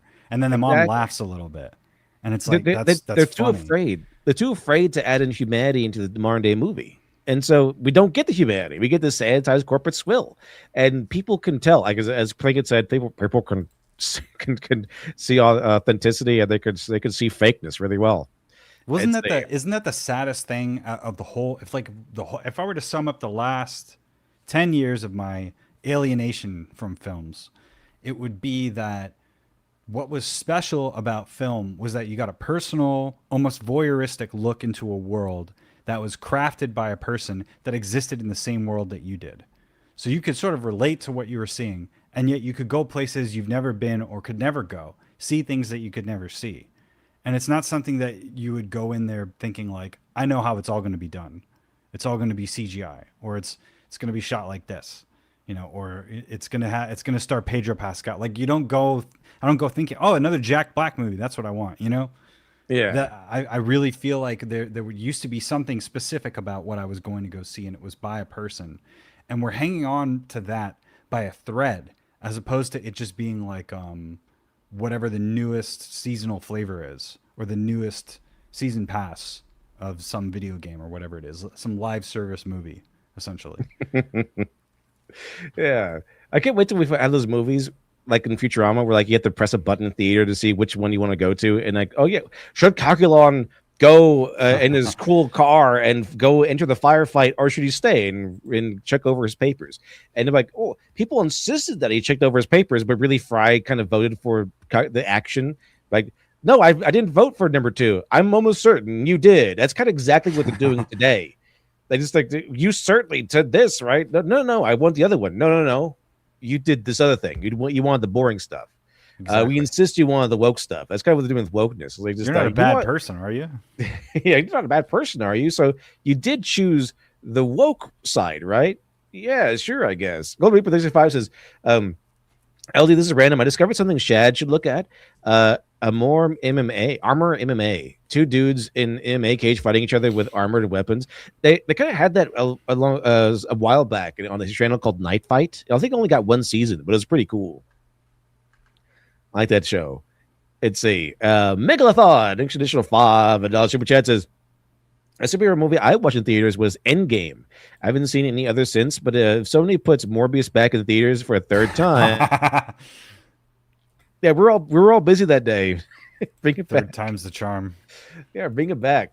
It was says that Joel probably would have made it like Adam West Batman. That probably would have. And the sky, the red sky from animated Batman, it would have been like he would have like I don't know, some gay color, like I don't know, chartreuse sky or something like that. You can do that if you also are doing the other thing at the same time. I have that feel. I have this instinct that tells me that you could have a Batman that kills if you had the classical Batman giving the most like primo attention. Yeah, if that makes sense. It's absolutely. I think so. I mean, it can work. You just got to work it right. And you got to accept where you're at. Like you can do that in animation really easily and cheaper, and just go ahead and do that. But it's not enough. It's everybody's fighting for that. The top spot. Right. It's 1 second here. I got the wrong window up, but here it is. Boom. There's a video about why the no kill rule doesn't work, and we'll see. Because I would say again, like I said in the beginning of the stream, it's not really about a flat blanket rule because it's storytelling. Sometimes we want to see the good guy or the hero or the protagonist kill a bunch of bad guys or something like that. Yeah.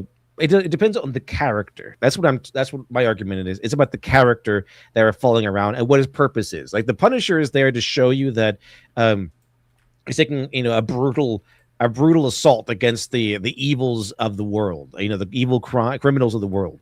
Where Batman is trying to build a broken system. He's trying to rebuild a broken system. So him being righteous is a major factor in doing that because he's kind of showing people a better way. The Punisher doesn't really care about showing people a better way. He just wants to kill bad guys. So it's very different. So we'll see what he says. Bullies with your fists, you throw them in jail, and then a month, a week, a day later, they're back on the streets doing the same goddamn thing. Argument between Frank Castle and Daredevil is something that Garth Ennis gave up, and the collection, or the long story, wherever it is, whatever we call that in comics. Welcome back, Frank. So, which is very different. I don't really want to bring that back for some reason, but it's Frank Castle versus the Nucci family, which is like a generic Italian mob family. And it's pretty funny though. The Italiano family. It begins. It's pretty hardcore beginning, very Garth Ennis, because he begins by killing all of her sons. Yeah, all of the Garth Ennis ones, the solution is always violence, and the question is, when are we doing it? Yeah, exactly. The question is violence. And the answer is yes. Yeah, that's why I like Garth Ennis, because I like how brutal the Punisher is in his writing, and I have no moral qualms about it. And that's because that's what the Punisher does. He kills people, but in Garth Ennis's writing, there's a lot of tragedy as a result. Like he suffers a lot of personal tragedy because of his choices. And if you read the Garth Ennis run on the Punisher, which I have several times, it's awesome. Really he has these self-reflection moments like, what the hell am I doing? Like, I just burned a man to death in front of a camera and sent the video to the bad guys. What the hell is wrong with me? Like, he has like this revelation of like, I'm going insane. I'm getting worse. Well, he's like he so badly wants it. He really wants to make a difference and change everything. And then when he realizes that he doesn't really have the tools to do that, it starts to weigh on his conscience. And then as he succeeds at whatever he's doing, it comes with a cost, like you said, and it also pulls him away from there being any Frank Castle in the future. He just becomes more and more Punisher, and it's the classic story of losing your humanity, and that's why I thought the Marvel comics were pretty good. Is that the characters all seemed to be aware that they had to have some sort of balance. It wasn't just like, all right, I have to go, dear, time to get in there. And that's the same thing with Batman. That's interesting. It's like, when do I shut off? When can I give this up? And the question, the answer is really never. Someone always has to do it. And that the ending never comes because there always has to be another adventure to sell. But a character should eventually quit. Yeah, they should. And the Punisher kind of has like this never-ending war thing going on. Same thing with Batman, but they handle it different, obviously. But speaking of animated series, they had the Mask of the Phantasm, which was a movie about Batman possibly quitting his, being Batman and feeling guilty about it. Like, because I'm sorry, I didn't count on being happy. It's like, it has some really heavy lines in there as he kind of becomes like introspective about everything. Yeah, because once you start asking yourself, like, is there another way to do it? Then you realize that there might be a better way to do it. And then that might change the way that you are. That would be a great thing to do with a different character. But again, it goes back to that classical thing where most people that pick up a Batman book don't really want that. They just want another Batman story. And I respect that. I get it. Absolutely. Because that's what we're there for. We know that usually it's supposed to end at some point, but we just want another Batman story. We want to see him. We want to see the Joker get out of Arkham and do some crazy stuff for Batman to. Guess what we want? That's kind of why that actually happens. Yeah. But because it's really insane that the Joker just keeps getting out of jail. It's just crazy. But we kind of like sweep that under the rug because we don't like. Yeah, okay, yeah, it's crazy to get out of jail again. But I kind of want him to get out of jail so we can fight Batman more. And if you do get rid of him, then it's like, okay, then that's your take, and then that's the end of the. You should finish the saga and then let somebody else take over. And that's valid too. Like, I like how Frank Miller and Alan Moore, they did that. They would stretch the characters to their limit, and then they just wouldn't make another one. The editor can go off and make a new series or whatever, but it's like, that was Alan Moore and that was Frank Miller, and so on. I like when people do that because I think everyone has one in them, but the character is going to outlive all of us. Oh, definitely. If they're good, I mean, if you do your job right, they will. Yeah. And somehow the Joker, exactly. Some of the Joker is just back now. It's kind of like the whole. Have you ever seen like the new Doctor Who, and the Daleks, where the Ninth Doctor, we see like the end of the Daleks a couple of times, and we see like this destruction of like of what's his name, the guy that made the Daleks. I'm not aware. I don't know very much about Doctor Who. I haven't watched very much of it. I watched a good chunk of it. I was going to say most of it, but I haven't probably at this point. But I stopped at Capaldi after Capaldi. But more than me still. Yeah. But we got to see Ninth Doctor. We got to see like, oh, here's the last Dalek, and then he dies. The last Dalek gets killed or commits suicide. I think they convinced him to commit suicide. And then we get to see Davros. Yeah, Davros. That's it. Davros. He's the guy that made the Daleks. and then we can see him blow up underneath the, when he fought the doctor again, the 10th Doctor, like he blows up or something like that. He gets killed. And, okay, now the Daleks are over, but they keep bringing back Daleks, despite the fact they keep saying, "Oh, this is the end of them, this is the last of them." Okay, not the death. Oh wait, no, there's more. No wait, there's more. Somehow the Daleks keep returning, and to the point where they're just back now, and there's no explanation as to why they're back. They're just back. And does that make sense? No. But do we care? Not really, because we want to see the Doctor fight the Daleks. It's always pretty cool stuff. So, yeah, is this like the matter of fact of fans? Logically, does it make sense? Not really. Should there be an explanation? Yes, absolutely. But it doesn't matter because we want to see them fight. That's kind of what happens. Yes, and that's part of the art of it, and people should respect that. And that's a lot of the reason why a lot of the modern movies are not hitting, is because the action isn't very good, and all the basics aren't very good. Exactly. It's a Norman Man, by the way. They says that Spider-Man is a character whose arc is eventually hanging up his mask, which presents Peter Parker's transition to adulthood. That's what this was supposed to be, right? That's what it's supposed to be. My Hero Academia did that, where like they had he went to school and then like he graduated and became a teacher or something like that. So he became an adult and stopped being a hero. So that's kind of what Deku did in My Hero Academia. Let's see. I guess for a while at least. And although I did enjoy the part where they apparently wrote a new chapter where where Deku gets with Uraraka, and everyone hated that because that means they're straight. Of course, it's always the same story. It's so boring. They're always gay. Let's see. Bruce, I forgive you for not saving me, but why on God's earth is he still alive? I don't agree with the no kill. And also, I do like the idea that Batman stops other people from killing people, because like it's the idea of you kill one person, you carry that with you. It's not as easy. I mean, soldiers are like, they carry that weight with them. It was their duty, and they probably don't regret it, but they do carry the moral weight with them. Like they could probably, by some bad guy they shot, they can probably remember him or something. Just some people they kill, they carry around the memories of them. I haven't met anybody that's killed somebody that felt good about it. Yeah, it's just, unless like they're kind of a little crazy. But I mean, you can say that they deserved it, but it's not the same thing. That's a justification.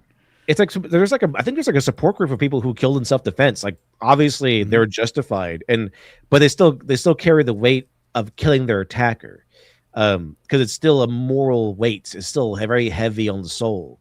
So Batman's like, no, you shouldn't kill anybody. You should not do that. It does carry strong repercussions mentally. It might seem like a good idea. It might seem like a cathartic idea. Like this, you just kill this guy, and it's awesome.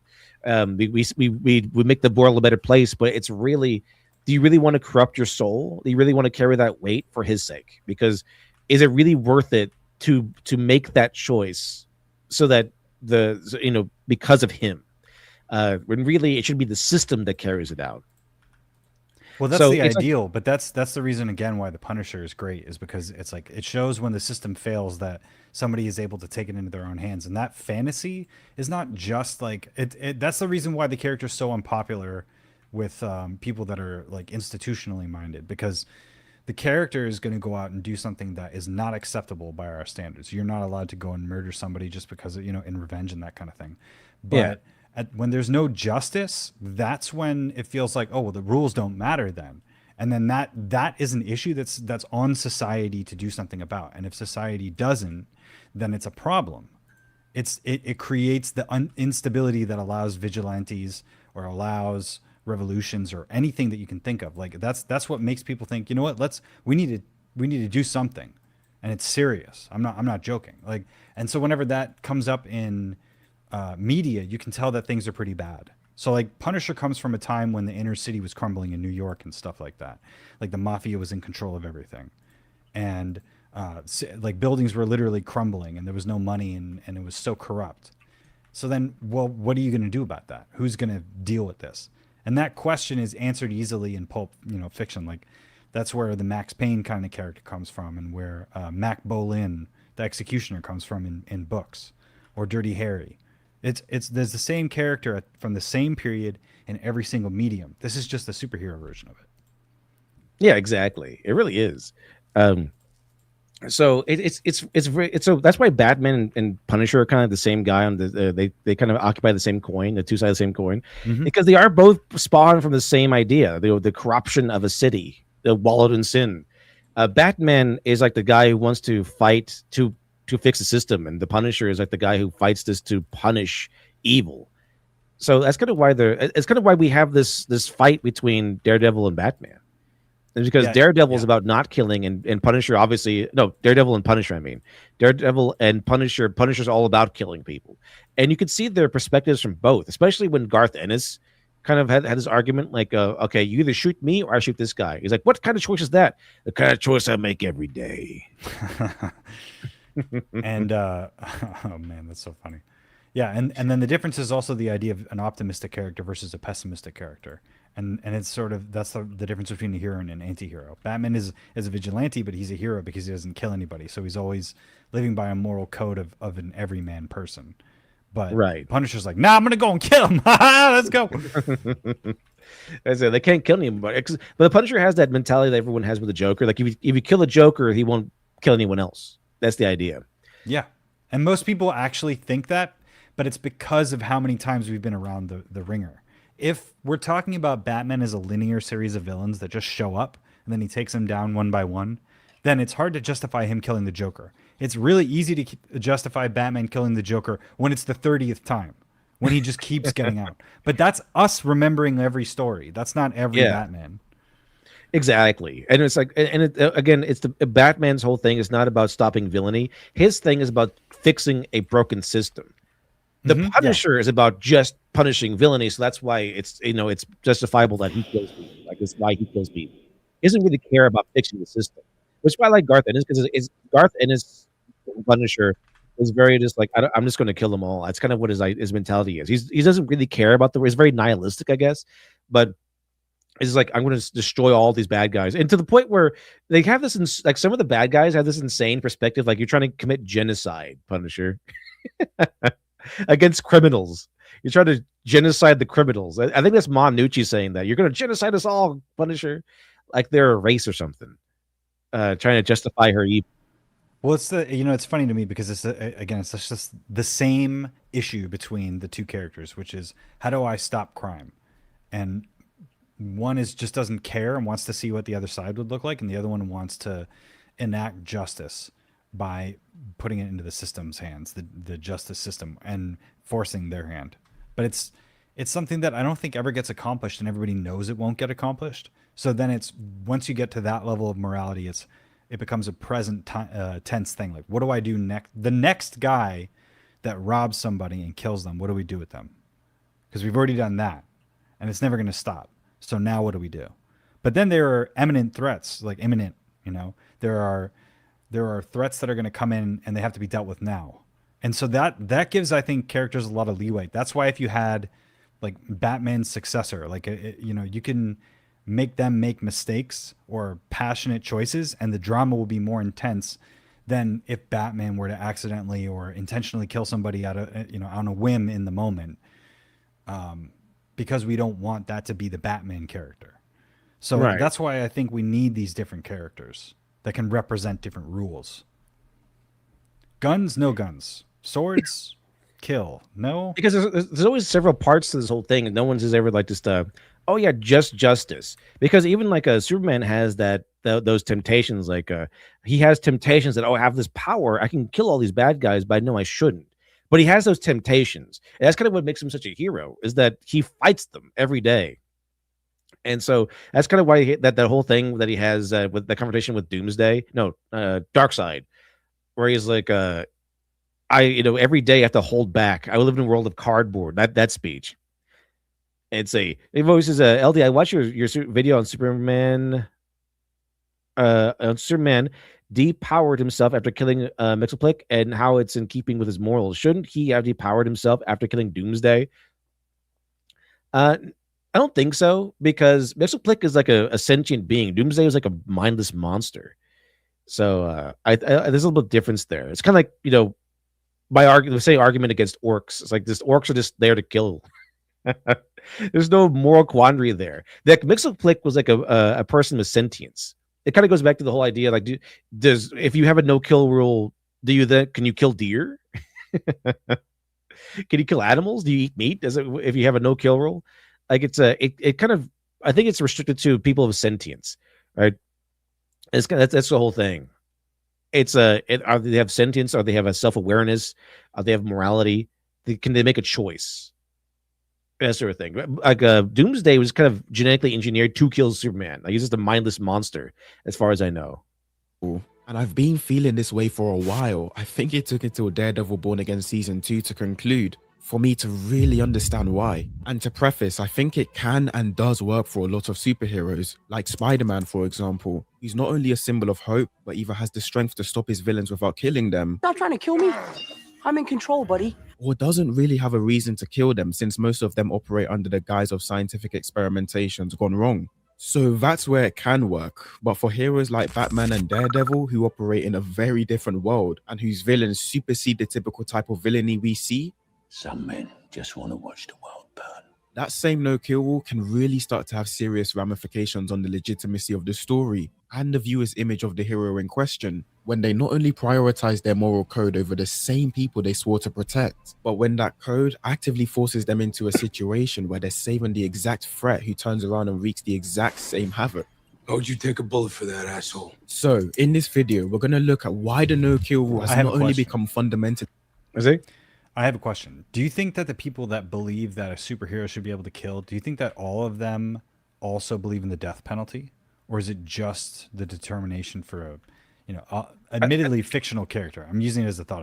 I think if they had if they had no kill rule, they could still, justify the death penalty. Because it goes back to that discussion on justice, like you had in Hateful Eight, where it's like, it's not about, there's one thing about vigilante justice. Like, I could let them in here and they could kill you because they hate you.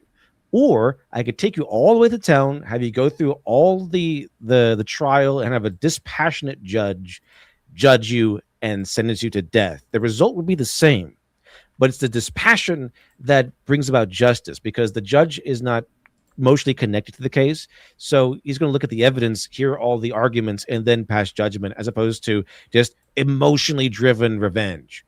So I think the idea would be that, even Batman could believe in the death penalty, hypothetically.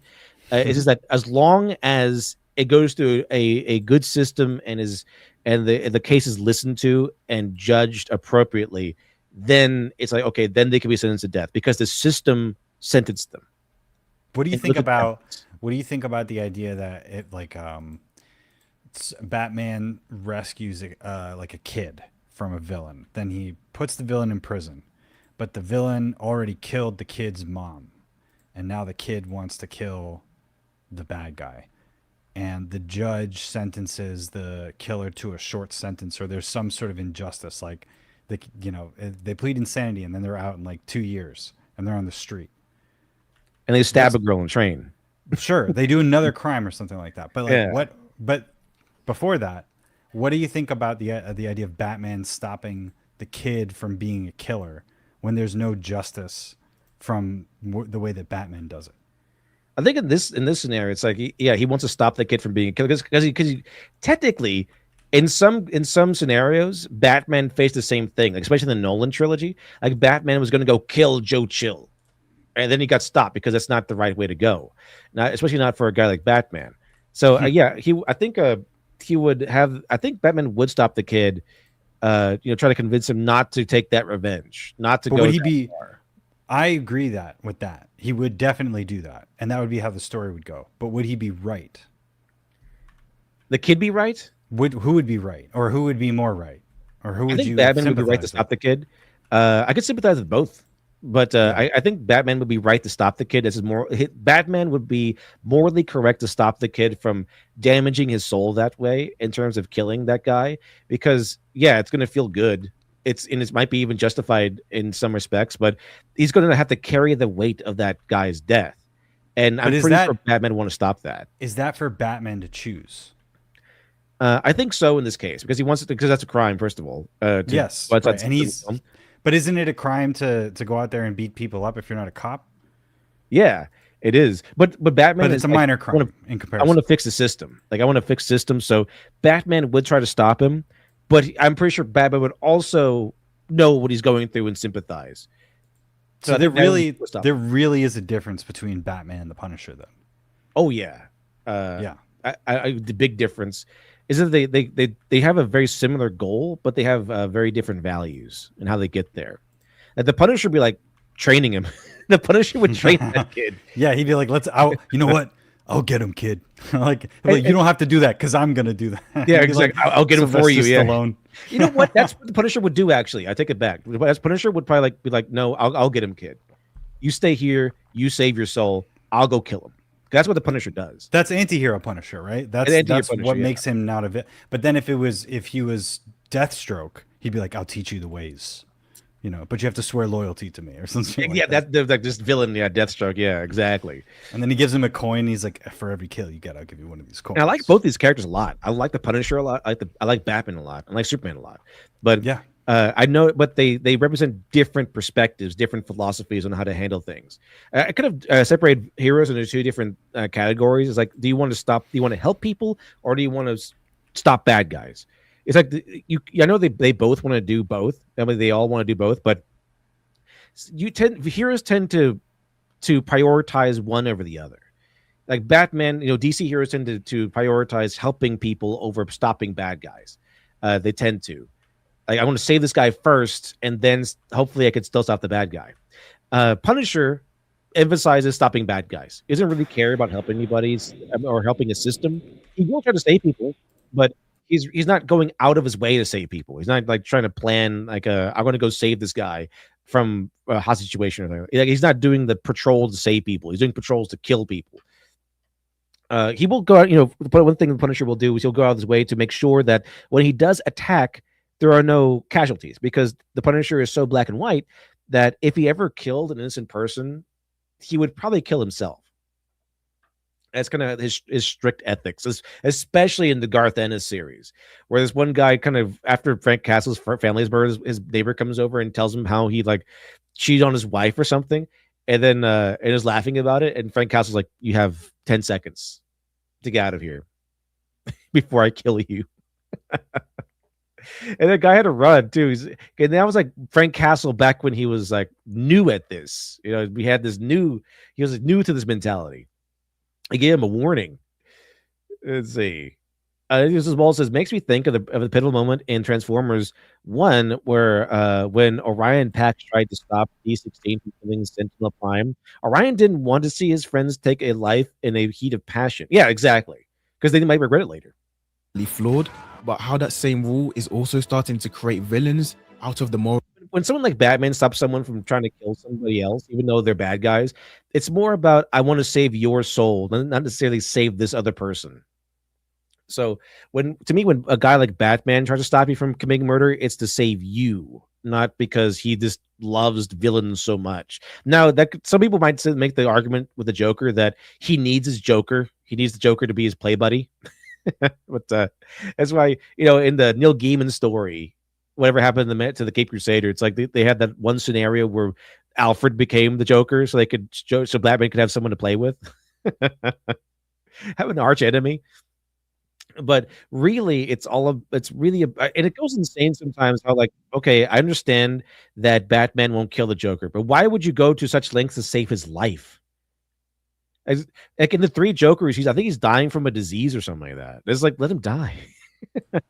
Yeah, the part where he's like, I need you, we're like a duo. That's stupid. I don't really like that. And I don't think that's Batman. I think that's kind of flanderized Batman. I don't think it's actual Batman. I'm pretty sure actual Batman would be like, yeah, just die.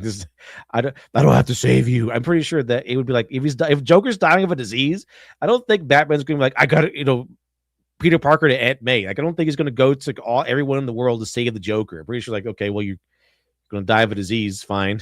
It's justice. Bye, Joker. Insane. Anyway, Alex Halo looks at $2 super chat. Thank you much. Alex Halo says, darn, I never slept. What did I miss? We went over like a couple things, going over talking about like the no kill rule. We laughed at an English voice actor coping with getting fired because she's woke and stuff and really crazy and cringe, attacking the fans and all that stuff. we went over the objective versus subjective morality, which kind of plays into the no kill rule thing. Really strongest heroes. So, as much as I disagree with the no kill rule, a lot of the time I am in favor of it. I don't really think heroes should be killing because not only does it grade the moral line between the hero and what they're fighting against, Come on!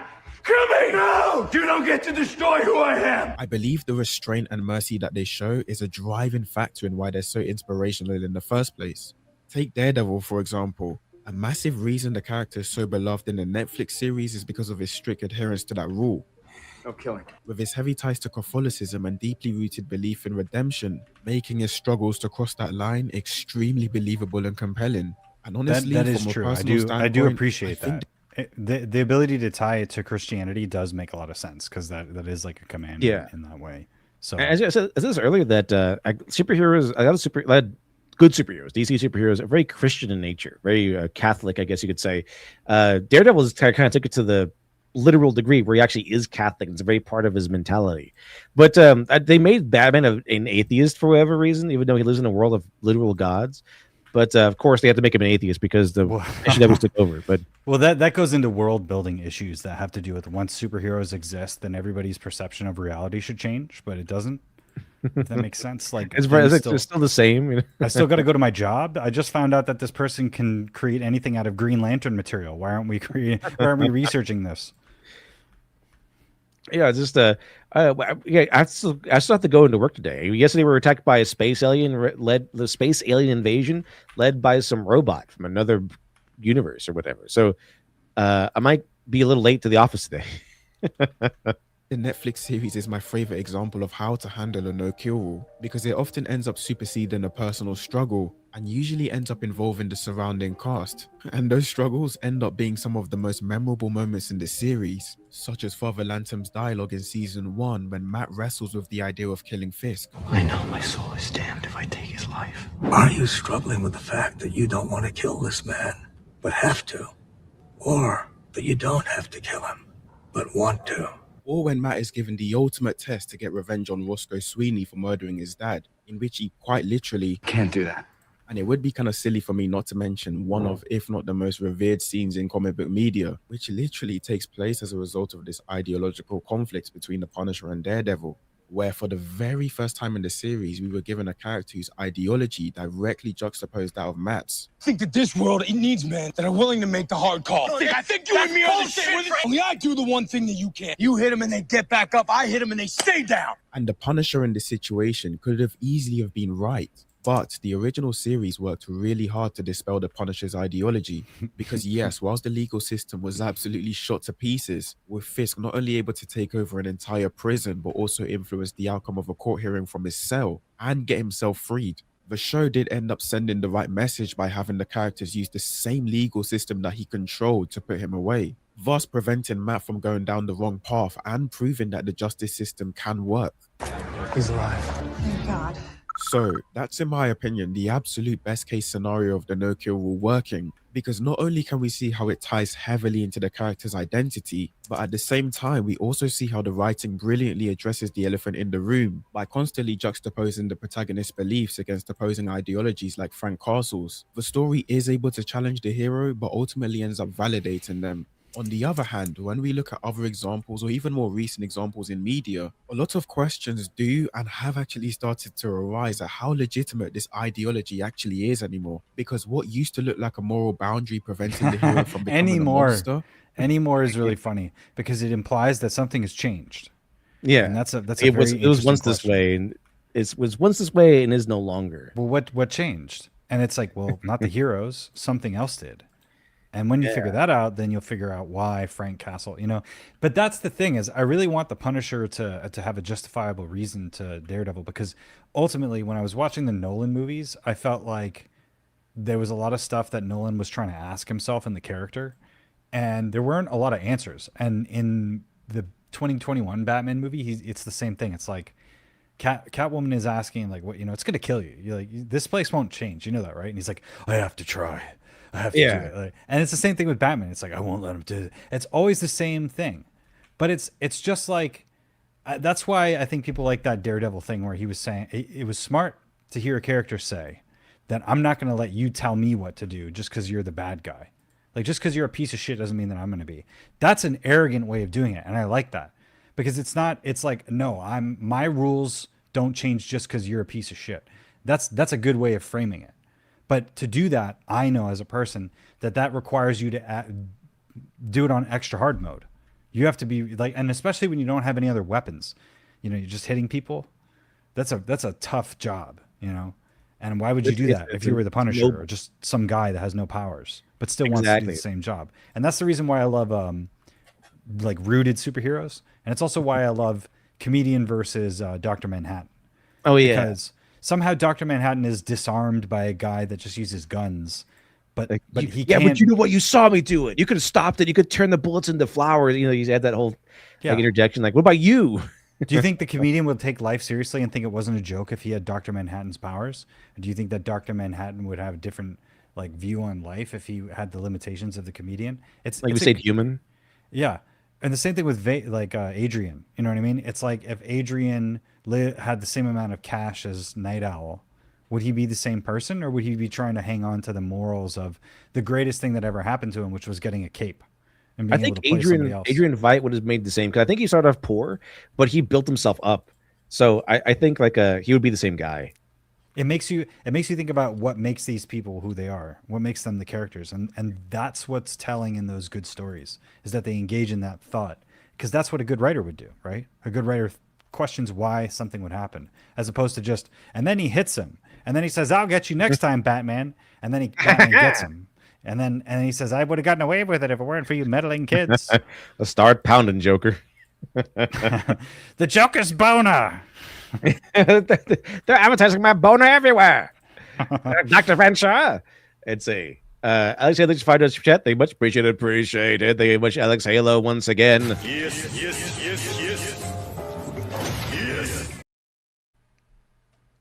See, Alex Halo says Fate series Kyrie has an how do I sound, by the way? You're good. You're good. I was wondering, did you change the echo cancellation thing? I don't think so. Okay. I switched a few things up, but hopefully it gets better. I found it was weird how I would mute and then your audio would instantly get better, and then when I would open up the channel again, it seemed like it was trying to fade you out. I was like, oh, did we just fix it? How about now? Does that sound good? Now it's fucked. Now it's too low. All right, so that's kind of what happens. Yeah, you just have to put the volume up somewhere. All right. How about now? It sounds a little less precise. I don't know if you need more gain or something. We can figure out this later. But it was good before you changed it just now. Like what you had it when you were talking. But was this too low? Yeah, this sounds better. Let's see. All right. See, Alex Haley Price says Fate series Curie has unalive people on site rule, but tries to get the Holy Grail to fix all problems, so he doesn't have to destroy it. Isn't it? Yeah, Curie is like a serial killer or something like that. He's like an evil guy trying to be good. He's like Frollo from Hunchback of Notre Dame. Well, in anime world, I felt like L versus Light is a perfect example of this. Yeah, the ability to kill anybody versus the guy that wants to find out and stop it. I mean that's the ultimate. Obviously, that's Sherlock Holmes or whatever. But I think that the question of is Light a good guy or not has to do with what he does with the power that is given to him. But more importantly, he's given this power that's temptation. It's like the devil tempting him to have this power. And then there's a lot of religious iconography in there, and it makes a lot of sense. That's Daredevil again. It's like, I'm not going to let the devil tempt me into changing my faith, because this is what I believe in. What was it? I remember a long time ago. It was what's his name? The guy that plays is it Chris? The guy that plays Captain America. Like during Chris the height, Evans. Chris Evans. I know it was some Chris, but one of the Chris. It's always Chris. But I remember someone asking him like, "What would you do with the Infinity Gauntlet?" He's like, "I would use it, and yes, it would be political." Of course, of course. So like all these weirdos who are so ethically, upstanding and so ethically above us and always morally correct and stuff. If they ever got the Death Note, they would definitely use it to kill like their political opponents. It's like Light. They'll definitely be evil. That's why it's interesting. Like who has it's the gun rights thing again, because having a gun is the ability to defend yourself with violence that's ultimately lethal, and that's a moral question that people have. But every day, every single legal gun owner goes out and doesn't kill somebody, but they have the power to. And that's the moral question of like individuals versus rules that are above you. So you don't give him the death note because he's going to do some crazy stuff. So you can't trust him as a hero, right? But you can give Batman a gun and know he's going to put it down every time. And that's Exactly. a weakness and a strength, but it's a moral integrity thing. And I think that the reason why it appeals so much to children is because children start with saying, I'm never going to do this. I'm always going to be a good person. And then being an adult, you get into this corrupted world and you have to make all these compromises and you have to fight with the ability to keep your identity. And you know, there are things that happen that you go, wow, I can't believe I betrayed what I believed in. And maybe you didn't even know it. And I think that that's the reason why that Robin story, the Red Hood and the Joker torturing. And I think that's why that was so memorable to people, is because it was the first time that was addressed in a comic book with Batman. It's like, what happens if Batman fails and the consequences on someone that believes in the same system that he does? Because Batman didn't pay the price. Somebody else did for Batman's ideals. So there's something to that. And I wish that we explored that more, but that would require a lot of honesty, which is in short supply these days with these grifty comic people. It's just, okay, so there's a long time ago they had the movie A Wrinkle in Time, right? Where it was just awful because they kind of ripped out all of the Christianity and the Catholicism out of it because it's not the same. You have to have it in there, but everyone wants to be atheist and secular. So we can't in a fictional story. In a fictional story, yeah, we got to take out we got to be careful. Can't have religion in there, but it just becomes soulless. Same thing with superheroes. Superheroes, like it or not, are Christian.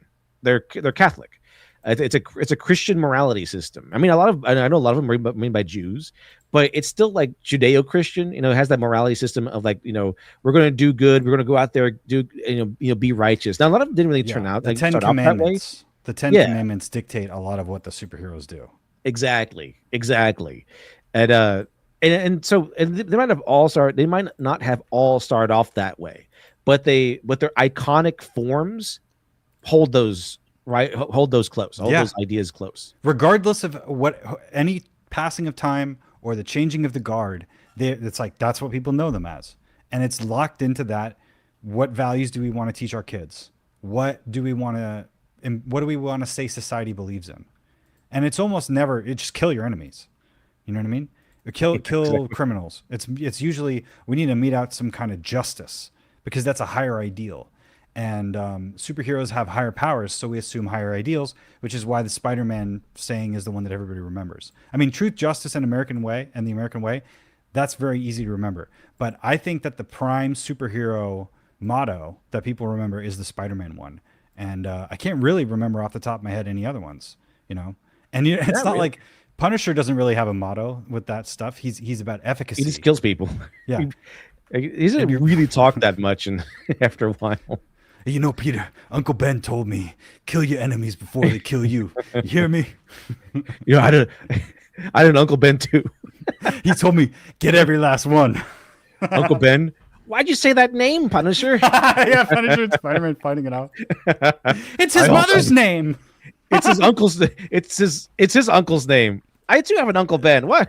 And it's Aunt May comes Uncle out. Ben. But each Uncle Ben is a little bit different. Spider-Man's Uncle Ben's like, just great power comes with great responsibility. And Punisher's Uncle Ben was like, kill them all, Frank.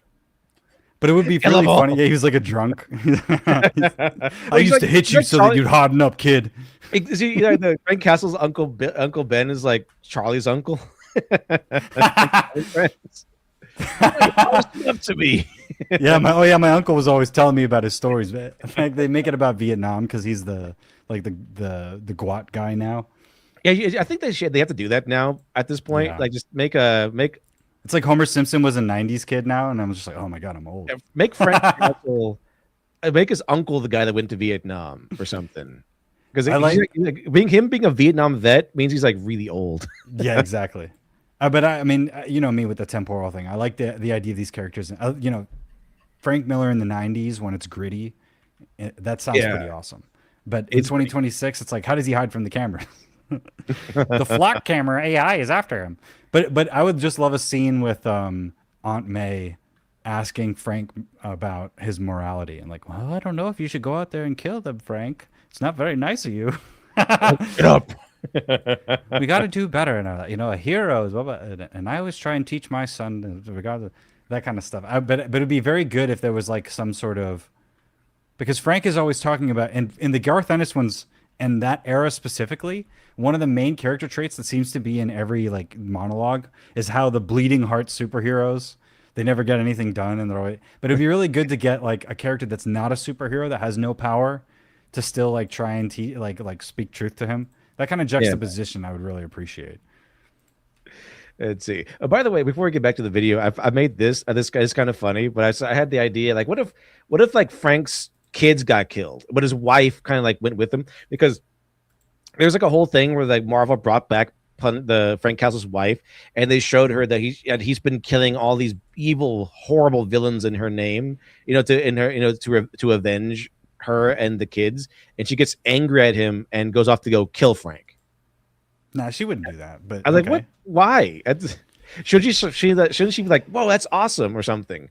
Nah, like, no, I don't think she'd be, whoa, that's awesome. I think she'd just try to get him to stop. I mean, that's would seem to be like more of a probably like caring for him. Like, it's time for you to like stop Frank. It's you're hurting yourself. Like, she's probably worried about him. Not, this is morally wrong, Frank. You're killing all these people. Yeah, but they're bad guys. Yeah, but they're killing all these people. No, Frank. The only reason why Frank does that is because his family dies. There's no other. It's like because he loses everything, and once you lose everything and you have nothing to lose, then you can do whatever you want. That was the whole idea of the character. He has nothing to lose. Yeah. But if he has something, then he can. He will have another kid because he'll have somebody in his ear again that's telling him stuff. There was a fun like story that Garth Ennis wrote where like he runs into like this one lady who was tortured by mob wives and stuff. And then she saves Frank's life because he gets shot, I think. And then she like becomes the Punisher and kills the mob wives. It's not a big thing. It's just like for that one mission as he recovers. Yeah. But it kind of felt. And then there's the other one where it kind of the CIA agent where it really does feel that they're gonna fall in love and become a couple because she's having his baby first of all. But then she gets killed. I was like, oh man. Yep. But I made this like if Frank and his wife teamed up to go on a vigilante spree, but the AI gave the lines to the wrong person. That's so funny. So I kept it because it's really funny. I love a man with eye body. I love myself. But yeah, obviously she was supposed to say that line, not the Punisher. But I just thought it was funny. It's funny either way too. Yeah, I just liked it the way it turned out. Let's see. This was a ball says, I do not see Aunt May tolerating Frank Castle bringing up what happened to Uncle Ben, and she would give him an earful using that try to justify that excuse for killing, and then he would listen to it and then kind of leave and then go kill bad guys anyway. Yeah, but it would probably, but the culmination of that would be that he would consider it. He would actually listen. He'd be like, you know what? Maybe there is something to what you're saying. Maybe I am going a little crazy. And then he would get back out on the street and see like the news and everything that was happening in Marvel City, and then he'd be like back to business, I guess. Exactly. Let's go back at it again. Like he's like, I can't stop. Especially in the Garth Ennis version where he's like, I can't stop. I got to keep doing it. It's getting worse and worse. Yeah, I mean, Batman's the same way. Brock Sampson. Yeah, Brock Sampson doesn't care. He just likes killing bad guys. That dog don't hunt. He's at existential crisis because like I can't kill guys anymore. Exactly. I want to kill him. and then he realizes that his whole purpose in life is to kill. Yeah. It's okay, Brock. I didn't give up the ball. The guy he accidentally killed. Like, it's okay, bro. Wasn't he like retired or something? No, he was deaf. Oh yeah, he was deaf. Like, okay, it's okay, Brock. He's like, because they did the deaf actor, the guy. Remember that? He's like signing in the back. I thought that was so funny how they would do meta shit like that. Insane. That place, I'll never come back. It's actually now starting to look more like a shield protected one, especially when that same moral restraint is actively guaranteeing that the villain in question lives to slaughter innocent people another day. But that's not a guarantee though. That's not a guarantee. We just do that because we need another story with the Joker. So I don't know if that counts. It's true when it's true. It's true from a meta perspective, but I'm not sure that counts in the universe. You would have to be in the same series, an Ultimate Spider-Man or Ultimate Punisher or whatever, and then the same thing happens. for me to like truly be with that take. I guess why they have the different runs, because then we can hold up the same continuity. Otherwise, it's kind of impossible. So having gone over the positives that come with the no-kill rule, in this section we're going to look at how that same rule is not only becoming an ineffective means of storytelling, but how it's being written in a way that's not only starting to validate anti-heroes, but simultaneously invalidating traditional heroes. You ain't gonna kill me. Do I look like Batman to you? Now, Yes, there's a little a couple of reasons why I think the no-kill rule is a I feel like you were trained by him. fundamentally broken framework. And I want to start with the lesser issue of those that I have in mind. Just because a hero doesn't kill on screen doesn't mean their actions aren't lethal. What do you mean by that? Look, whilst this isn't a major issue compared to the others that I'll subsequently get onto, it does raise a massive question about the physical contradiction of their code. Because a lot of the times, the narrative expects us to believe in their restraint and the idea that they're not actually killing the protagonists they're pitched against. But what we often see on screen with our own eyes tells a completely different story. The force that these heroes often end up using against non-powered criminals and antagonists might not kill in the moment. Is he dead? He'll live. But when you actually think about it, the ramifications have to be fatal a lot of the times. For example, I love the we've idea of seen someone Daredevil drop a suing fire Batman. extinguisher, torture someone. You You gave me PTSD. You broke my skull in 2 places. They tried to do the Incredibles, right? Everyone's getting sued. All the heroes, everyone's suing superheroes, and to the point where the superheroes had to kind of go away because it's too much of a liability. Money. Yeah, and the government can't cover it up anymore. I love that character too. But that's why that's a really good take on the characters. Incredibles is really, really, really well done. And it's not even that cynical. It's kind of logical. Like, yeah, if people found out they can get a big pay settlement from superheroes, yeah, they're going to start exploiting that. Someone like jumps in front of the the Incredicar or whatever, and it's like totally like you hit me with a car. Yeah, exactly. You jumped right in front of it. I'm rich now. You know the word you get dash cams and stuff. Yeah, the incredible dash cam. The superheroes are streaming on like Kick and Twitch. Like, today we're hunting down predators. I feel like something would happen in Venture Brothers. Is have there's Brock Sampson has a dash cam or something. I keep this because people keep running in front of my car. Is that really what they're doing, Brock? Sometimes. So, occasionally. That same person off a rooftop. And yes, while Simon didn't exactly die in the show because of these actions, let's be honest, in any realistic scenario, a person is definitely more than likely to succumb to the long-term brain injury down the line. Jessica Jones as another example. She has a strict personal boundary against needless killing. If you kill him, then you're the bad guy. A boundary so profound, need I remind you, that by the end of her own series, she literally turned her own sister over to the authorities for becoming a lethal vigilante. 2 counts of murder in the 1st degree. 1 count of murder in the 2nd degree. Yet, in Daredevil Born Again, she kicks an explosive canister right into an anti-vigilante task force officer's head. Just to preface, these officers... Yeah, but they're police, so, that's allowed. We need to hit somebody. How are we going to have it? This is why I'm saying you can think your way out of the whole concept if you want. Yeah. Batman says Batman after breaking a thug's spine in 8 places in Arkham. Now talk exactly. But it's not his place is to beat him up and stop them. Sometimes they require some extreme force, but they're still alive. Well, that's that. When I was watching the Batman 2021 movie, I was like, did he just kill that guy, the first guy that he beats up? Because I was like, there's no that would do some damage, but I guess he could just knock him out. You know what I mean? Yeah. But I don't know. It's like the whole scenario in the ballerina. It's like, you broke my jaw, you're still using it. Yeah. There's normal humans as well. And whilst that specific officer in question didn't die on screen, they most likely again would have had to have succumbed to those injuries off screen. And say, Alex Halo, there's the final chats is a Shuru from Fate. You can't sue me. The Yakuza who pay for my house also made a lawsuit disappear. Oh yeah, that his like traditional looking house is paid for by the Yakuza. I do remember that. I like that. I like those conceits, because how do you make money as a superhero? And then you get hurt. It's like being a wrestler. You're just gonna take hits all the time. You get to be rich already, or invulnerable. And then one time you mess up, it's all over. Like that's the other part of it. Like Batman takes a risk to the extreme. It's such a stupid idea to do what he does. And was it the three Jokers kind of shows you that he like that begins with him arriving back at his mansion and like he takes off the suit and he's like all these scars and you get to see like what each one was like here's him being stabbed by the Penguin, here's him getting a shot of acid by the Joker and stuff like that. So it's like he has a lot of scars on him. You don't see that because he's covered by a suit.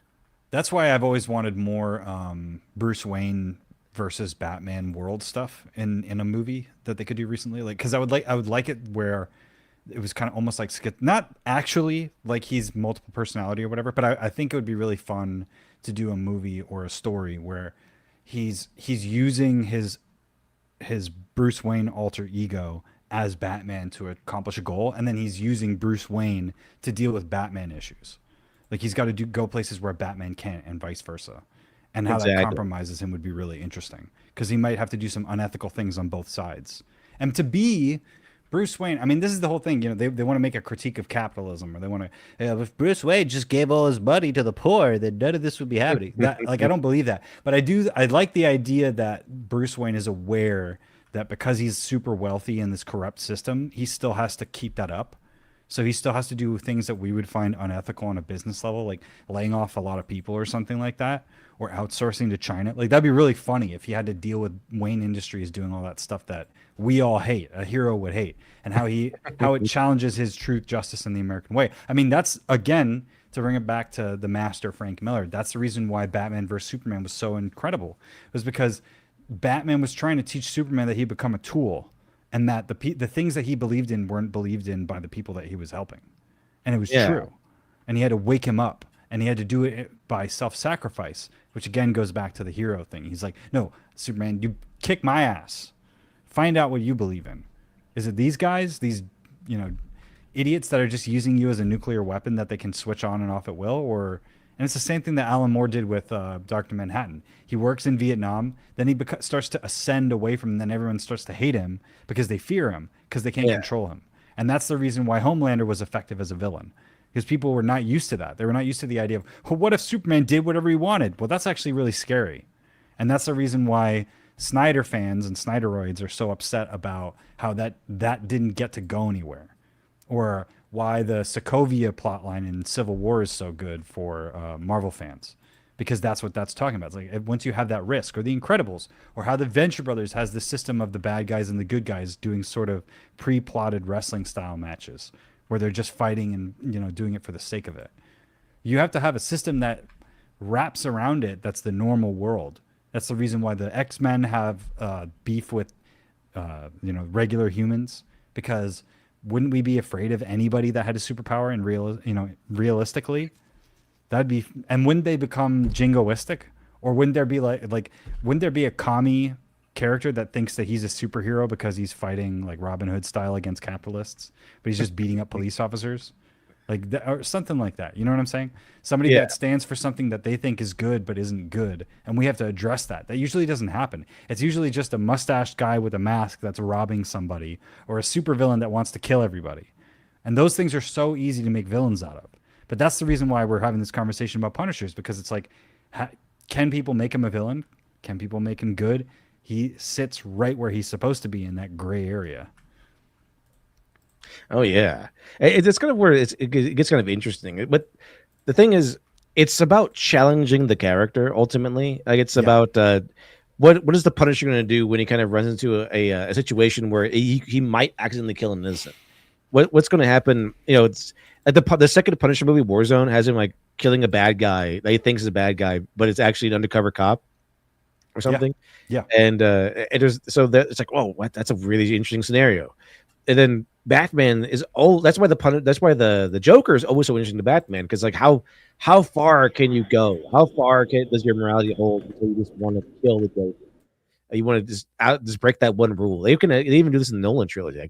Like, that's the one rule I'm going to get you to break, so I can win.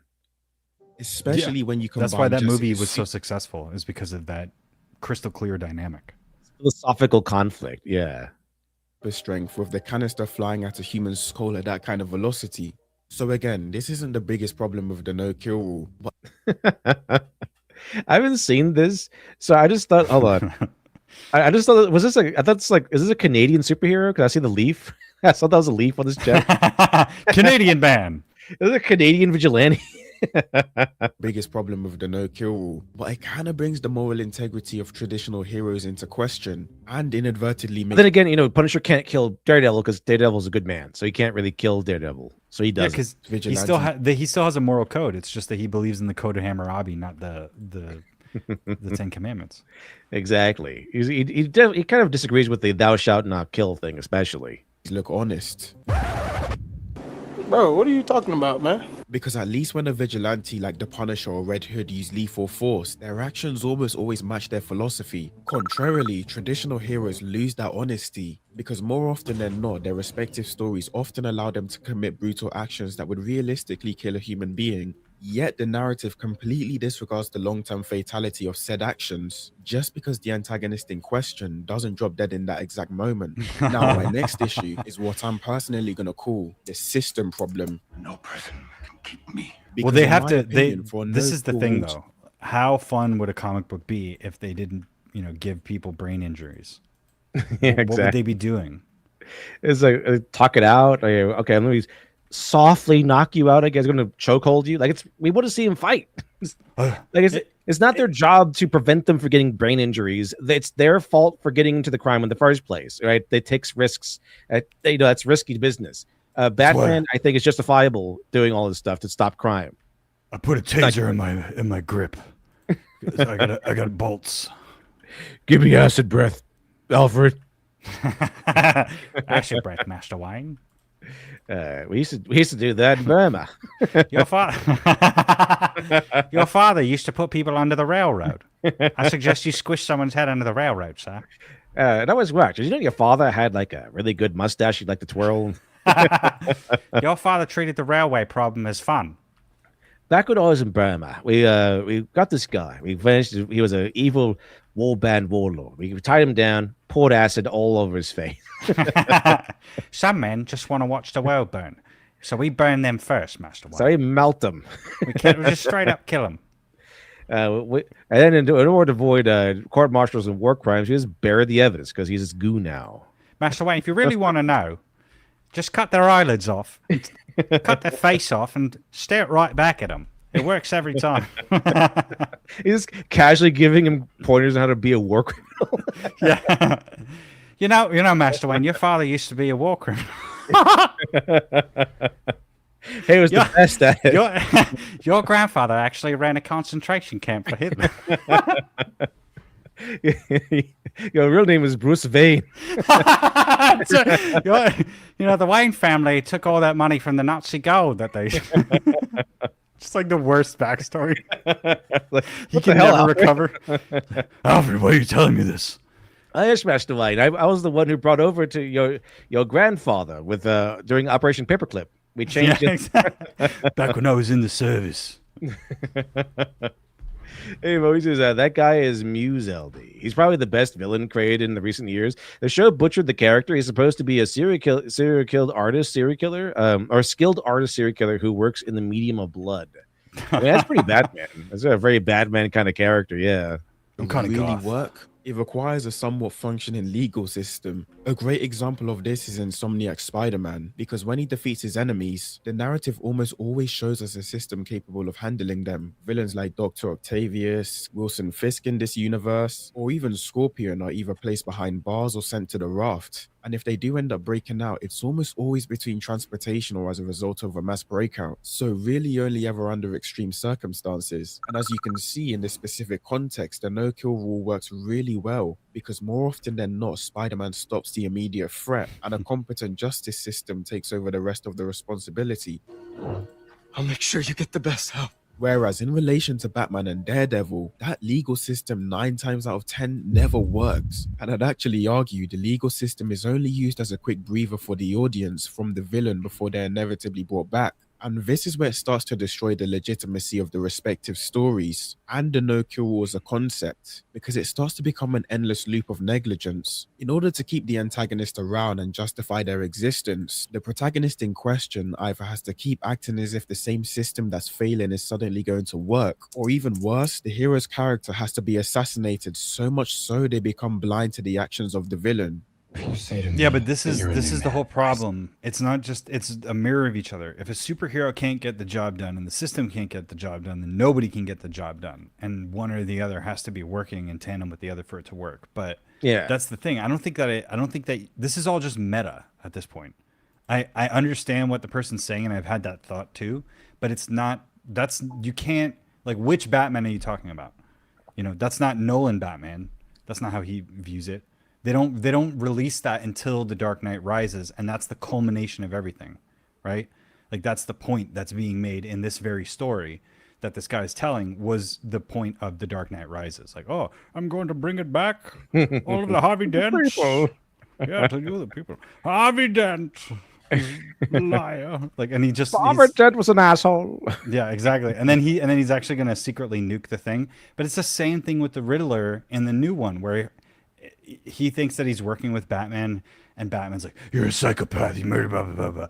But then in reality, the Riddler is actually the one that's making the Batman's job really easy, because he's the one that's revealed all the information. Batman is just looking at whatever the Riddler is feeding him. He doesn't know anything about anything.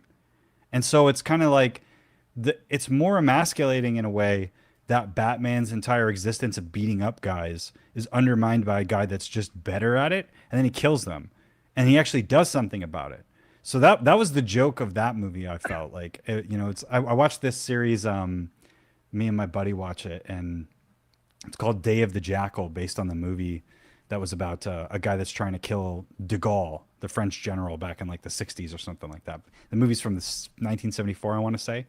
And it's a disaster because this movie's supposed to be like a spy epic where it's a mercenary contract killer is trying to live a double life, where he has a family on one side, and on the other side he's going around Europe and doing contract kills for the highest bidder, and he gets the bids online.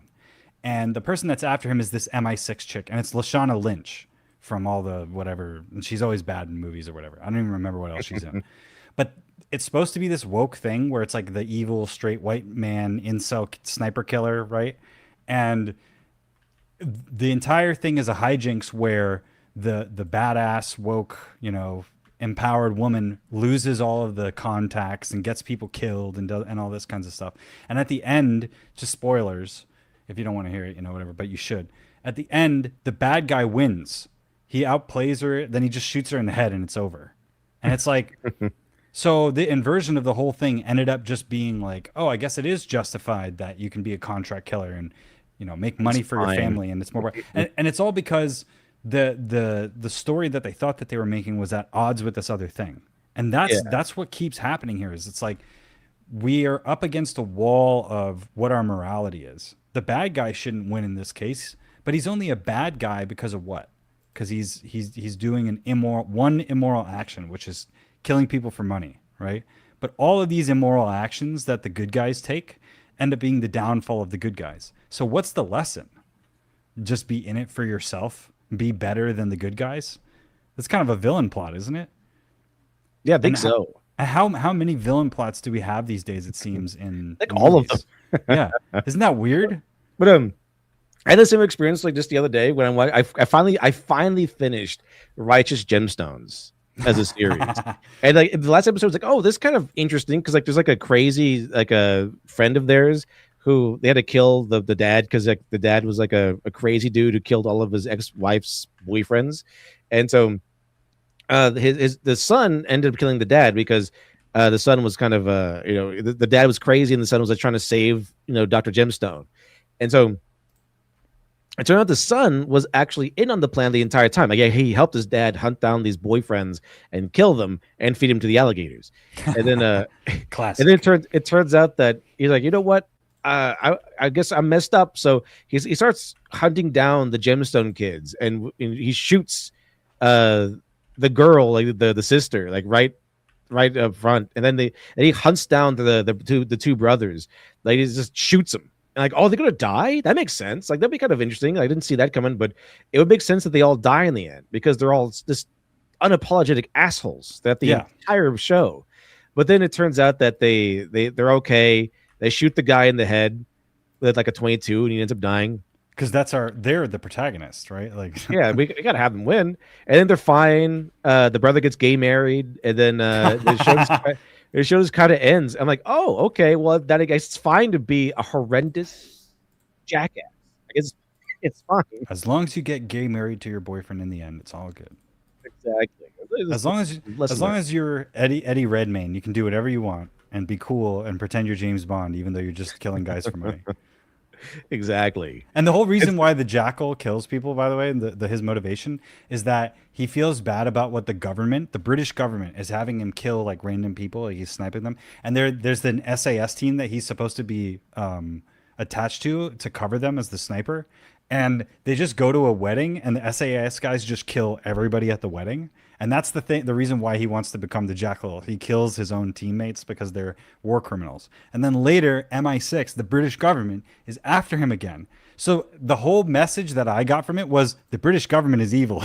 Like, why did you do? And it's like a European show. Was that the point? Yeah, it makes perfect sense to me, but I'm a chud. I'm a fat little chud. Based. Sometimes I like it when they try to make a movie they end up making a project so woke it's based. Exactly. That's the only reason to watch it. And the Eddie Redmayne parts, because Lashana Lynch can't act and everybody's an idiot except for the bad guy. And it's so funny. It's the exact same thing with the Joker. It's the exact same thing with any of these movies, like American Psycho. It's like, we know that Patrick Bateman's the bad guy. We don't really want to be him. Or Taxi Driver, we know that, Travis Bickle shouldn't be out there just killing people or whatever. But it's this lone killer guy that has some sort of moral code that he lives by, but everybody else is corrupt. So now the bad guy's the good guy. That's kind of why we like the Joker so much. The first Joker movie. I know everyone has a conflict over the second one, but the first Joker movie was so good because he's a bad guy. He's a bad person. He's insane. But first of all, he kind of like a sympathetic backstory. Everyone hates him. Like he's trying to do good, but it's always, life is always kneeling on his neck. It's always just stomping him to the ground. And then to the point where it's not just like people ignore him. It's like people are actively cruel to him at all times. And then finally, he just breaks. He's like, you know what? I'm tired of being made a mockery of. And he goes to shoot, Robert De Niro in the head. And we can cheer for him because everyone else is so cruel. Like the world is so cruel and so unfair that it feels cathartic that he kind of just lashes out. But at the end of the day, he's still a bad guy. He's still not supposed to be doing these things. He's just still a bad thing to do. So it's good that he ends up being arrested and put into like an asylum. Yeah, exactly. Like I didn't feel bad for him when he was done, but I didn't. I thought it was really character appropriate what he did and who he was. I thought that was a masterpiece of sort of creating heroism out of it. I mean, it's the serial killer thing. Like, why are there people that obsess over like Jeffrey Dahmer or something, like women that write monsters in prison letters and love letters? Why is the Hannibal Lecter series so popular? What's up with that? There's a little, it's like with the Werner Herzog thing. It's like, there must be something wrong with humanity. What exactly is sanity? I'm here to find out in the jungles. But until then, just chill. I'm Werner Herzog, and I'm also Mr. Freeze. What killed the dinosaurs? What killed the dinosaurs, Bruce? It was me. It was the Ice Age cometh. It was basically like Nolan Batman versus Mr. Freeze.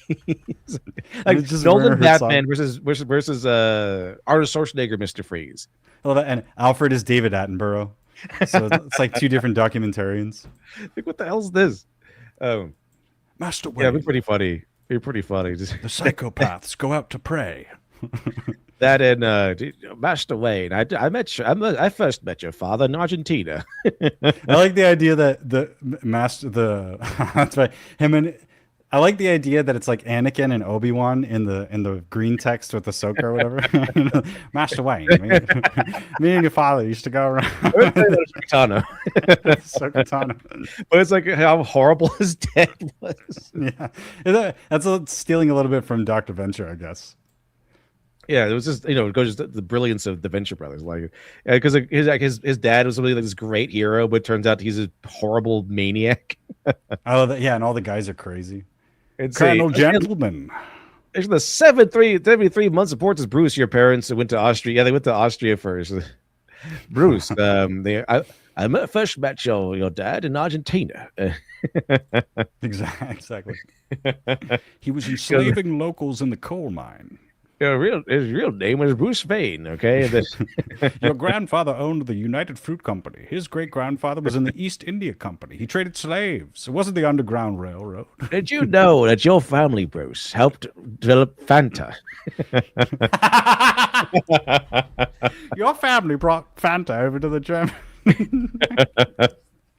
That's ridiculous. So essentially, Bruce Wayne's in this scenario. Bruce Wayne's family is like. I really don't like Adolf Hitler. Yeah, me neither.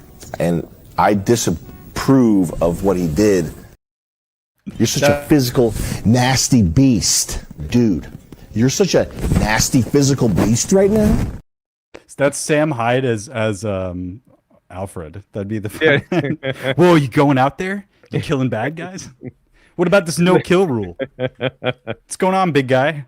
It's like this. The dad's like, you know what? But I was really good at high school sports, so like, I think I could be a good super. Hitler needs me.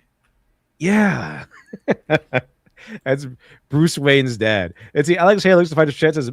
Fourth main character in the Index anime tries to commit some crimes, but kept being put in situations to help people and being awarded for. Oh yeah, that's great. I love that. That's what like Venom was when he originally came out. Everybody thought he was Spider-Man, and so he was just doing chaotic stuff. He's like evil Spider-Man or anti-hero Spider-Man. Yeah, like he would sometimes kill a guy, and people were like, "What?" And that was the whole reason why Spider-Man had to go seek him out, because it was like, that used to be me. It creates a conflict just by existing. But yeah, I think that's Accelerator, right? The Accelerator, like he's like a bad guy, but he's getting put in situations where he accidentally helps people. I love that. Let's see. They're fine. A few moments later. An initiative created by this man, Mayor Fisk, in furtherance of his criminal agenda. So the last and biggest problem I have with the no-kill rule is when the hero actively goes out of their way to save the villain. Now, to be completely clear, like I mentioned at the very beginning of the video, I am not advocating for heroes to become cold-blooded executioners. I don't want to see Batman carry a gun, and I definitely don't want to see Daredevil snap Wilson Fisk's neck.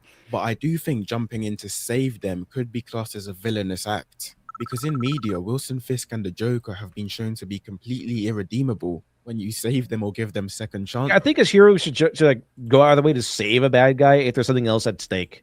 Like we need him to solve some other thing or something like that. Otherwise, just let they check his course. I think it really is that trolley situation, and I think that's why we kind of have that situation where that feeling that this is wrong when a superhero jumps in to save a bad guy, because it's like, okay, yeah, he's in trouble and you can go in and save him, but by saving him, he's still going to be a bad guy, right? Like he's still going to do horrible things. So essentially, what you're doing is you could let him die, and it's none of your business. Like you're not taking a stance or anything. But if you step in to save him, suddenly what he does becomes your responsibility now. Like suddenly he's there because you stepped in. So it's a trolley situation where, like, on one hand, you can pull the lever and kill that one guy and save 5 other people, or you can just let it go and none of this is your fault. But once you pull that lever, you're involved now. You are actively murdering somebody. Big difference. Okay, now this person is dead because of you. Otherwise, if you had never shown up, those people would have died anyway, and that guy would have lived. But that person that you changed fate, that guy is dead because of you now. That's kind of what I see with a superhero, and how the idea of them jumping in to save bad guys when the bad guy is being under attack because of his own decisions. Like this is kind of the bad guy did his own thing, and this is what led him. He led him to this point. It's like the Anton Chigurh thing. Like just. It led you to the road to walk led you to this point. You kind of had to pay the consequences. What good were your morals if it led you to this point or whatever? Whatever you said, I don't remember. They should pay for their choices. Well, so that's the pay thing, for their though. choices. That's the thing, though, is that the whole point is that they're trying to get to the objective of he's gonna get a trial, and it'll be fair and justice will be done. And that was why I asked earlier, what happens if there's a situation where it doesn't all that goes to plan, but it doesn't happen. Justice doesn't happen. Everything goes wrong in the courtroom because this happens in real life. What do you do? Because I think there are a lot of situations where I'm like, you know what? If there was the perfect example is the one where the guy kidnapped there was a predator kidnapped the guy's kid. He was like a karate instructor or whatever. And then when he returned to be on trial, the dad killed him with a pistol. It was like Randy something. Do you remember this story? Was the guy with the phone booth? Like he was waiting. Yes, he's waiting him in the phone booth. Yeah, everybody's seen the video where and then the guy goes, "No, Randy, no." Nobody would convict him. It was jury nullification. The jury could not be convinced to convict it. So he got away with murder. But then is it murder? Would that be, that would be Daredevil would probably go, well, I guess render under Caesar then, because that would be the justice of the land. But there are also situations where a judge who believes in something will give a really, really light sentence, and it ruins the people that lost somebody important to them. Yeah. So where's their justice? And that's not a question that superheroes can answer. Bruce would not have an answer to that. And that's the real question.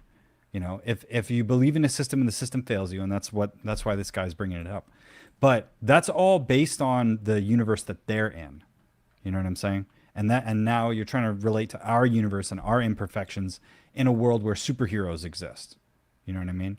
So it'd be interesting if there was a judge that was like a super judge. You know what I mean? A super court for supervillains.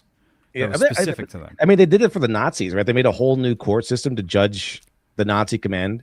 Crimes against humanity. Because Goring said at Nuremberg that everything that they did was in service of the state, so how could I be responsible for that? And then he also simultaneously took responsibility. He said that every gun that's fired, because he was the police chief or whatever, every bullet from a police officer's gun is my responsibility. Because everything that they were doing was in an ideology that was different from a democratic society, and he pointed that out. And eventually the judge had to tell him to shut up. So the judge silenced. He was like, I don't want to hear anymore. No, that's enough of that. I don't want to hear any more out of you. Because he was challenging the notion that the Nuremberg trials even were legal, because it's like, who are you to judge me? And it's because they vanquished him with force. But they didn't kill him. So they had the right to do this thing, which was essentially the same thing as Caesar.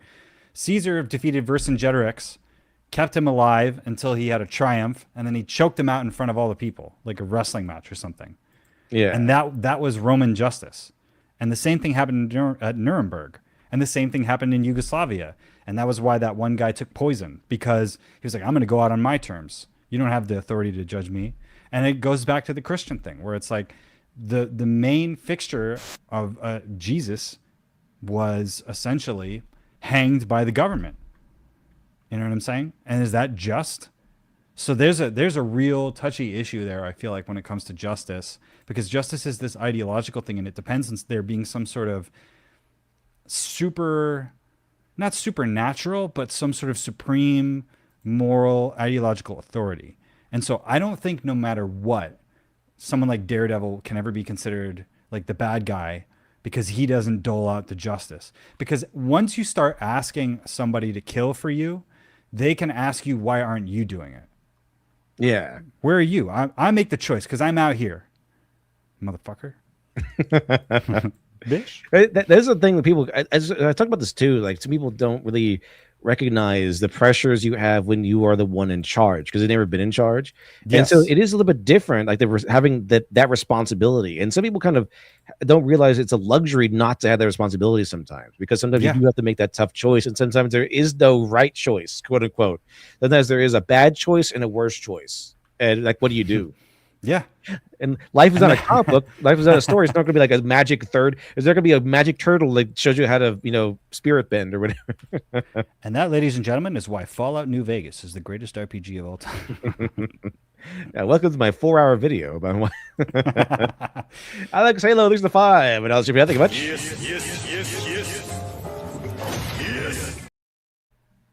Yes. Accelerator is the third main character. The fourth main character is a former leader of a gang with no powers but has a gun. I mean, that's pretty powerful. Okay, I haven't seen that guy. I don't think I haven't seen Accelerator. It's pretty interesting. Let's see. But by the way, chat. By the way, let me see here. I actually passed the. So I have the page 1 of Lady Midnight colored, and I think I might show it off. Yo, I pass it around 2 different circles, and the reaction has been positive. So I think you might like it. Let's see. Anyway, Says they don't think twice at all before they reoffend, and oftentimes reoffend a lot worse. For example, yeah. So I have an issue with them. I do have an issue with them. The saving bad guys who are about to die from their own choices. Like if Fisk made a enemy, right, and then Batman is like gets wind of an assassin going after. Oh no, Batman. Daredevil gets wind of Fisk same being guy. assassinated. Same guy about to be assassinated. Would he stop that, or would he allow that to happen? Because usually, Trolley like the whole idea, the idea is that superheroes are supposed to be saving innocent people.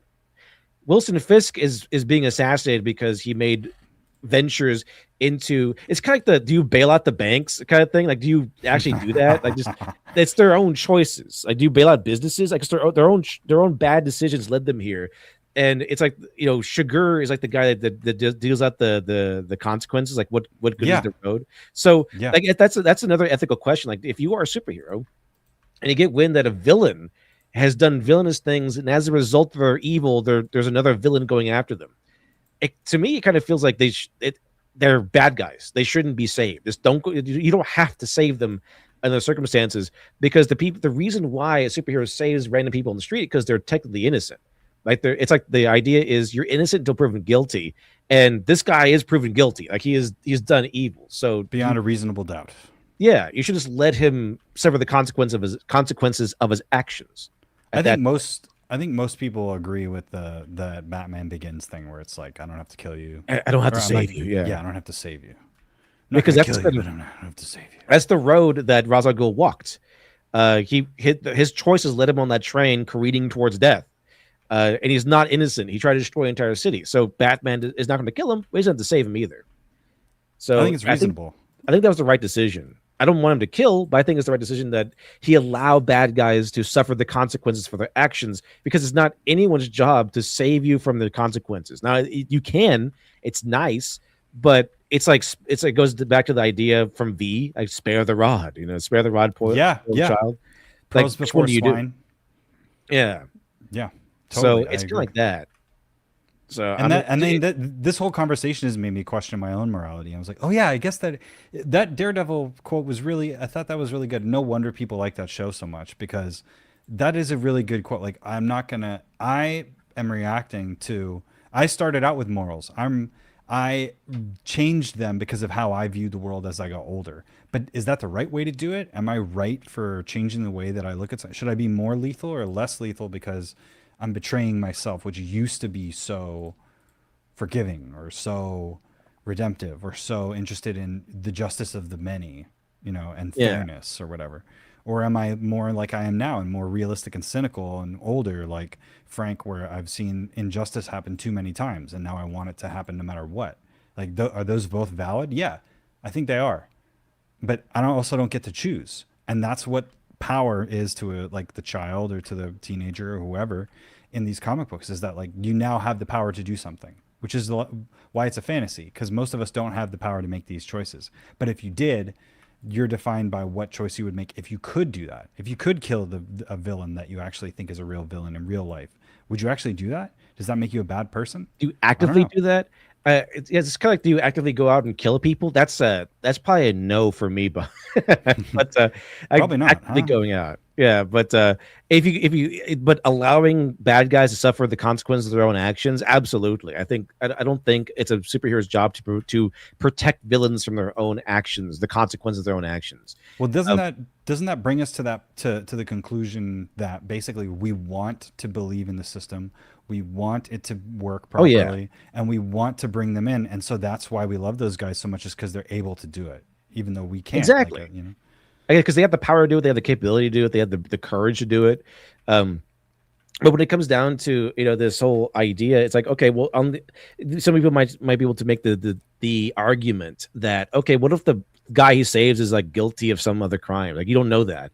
He doesn't know that. If he doesn't know that this guy is like the guy he's saving on the street is guilty or whatever, it's not his job to do that either. See, it's the reason why Batman saves the random person on the street is because this is not their fault. Like there's some crazy guys, some crazy villains doing crazy villainous things, and it's like this guy is not responsible for this happening, right? It wasn't his actions. He was just, I don't know, going to work one day and suddenly this is happening. So this is kind of why we want him to save, people who are innocent bystanders who are under duress now and in danger. And then also there's the other side, which is, might be a little more difficult of an argument, is like, what if it's an innocent person who made the wrong decisions and land him in this pickle, like the Joker's favor, right? The episode where we get introduced to Harley Quinn in the animated Batman series.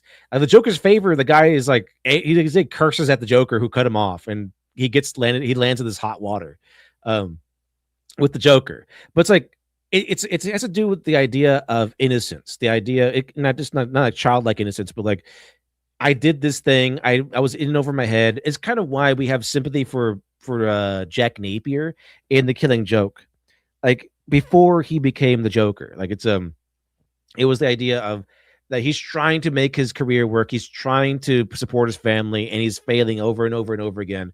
And then he goes into crime because he has no other choice. And then suddenly he gets news that his wife is killed in some crazy accident, and he still has to go through with the whole heist at the chemical plant. We kind of feel for the Joker at that point because he's like a guy in over his head. So those are the kinds of people that we kind of have sympathy for and might show leniency to. But when it comes down to like these horrendous villains who are just actively doing terrible things without care of the consequence or how many innocent people they're going to hurt, and then we find out that their consequences has triggered another villain to go after them, and they're going to go to jail or going to get killed or something like that. That's different. Right? It's different when they're like this. They had other choices. They had other options. Now, I'm not saying that the guy who did wrong because he got in over his head or acted out of ignorance shouldn't be punished. He absolutely should. But that's again the same level of justifiable. Like his consequences are that he gets punished for his crimes. So it's the same thing. A villain is allowed to suffer his consequences. I think that should be also in the superhero repertoire as well. Alex the two says the fourth main character with the end of season 2. Okay, well then I'll keep an eye out for the end of season 2. Then Ghost says Powerpuff Girls touched on that LD. Oh, I do remember that this episode where like I think everyone is like really lazy and they just call it like the mayor just calls the Powerpuff Girls because like there's something across the room that they need to get for him or something like that. So I think they end up quitting or something. And everyone has to do everything on their own. But yeah, there's like the one point where the Powerpuff Girls are being called for everything, not just crimes, but everything.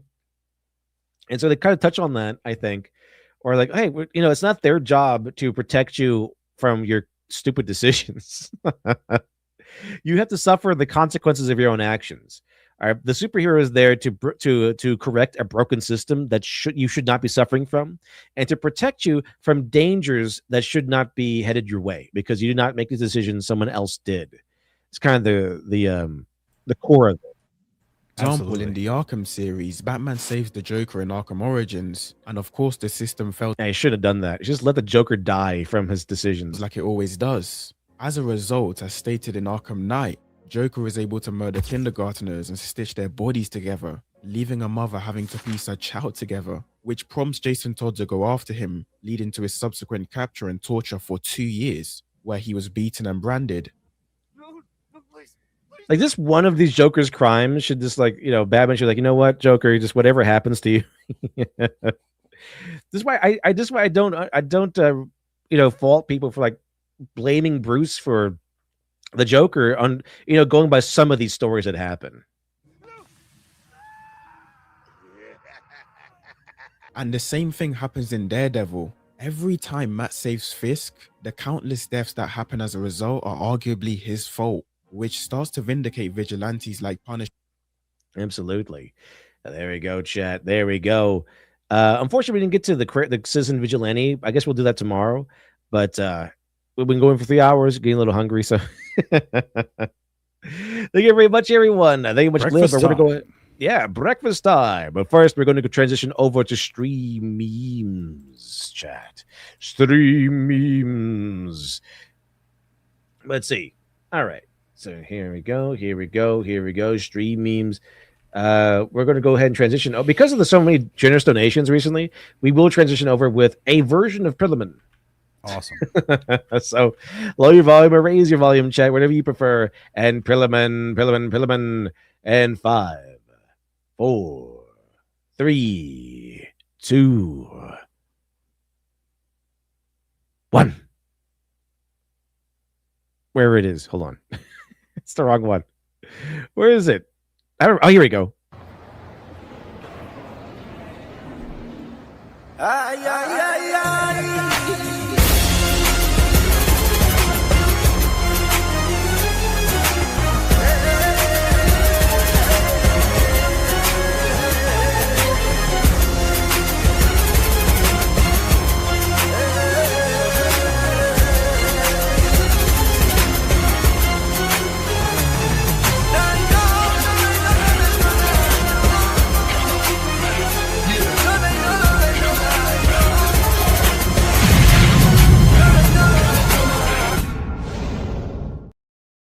Oh, yes, best chat. Thank you very much for your generosity. Here we go. We got Prilliman.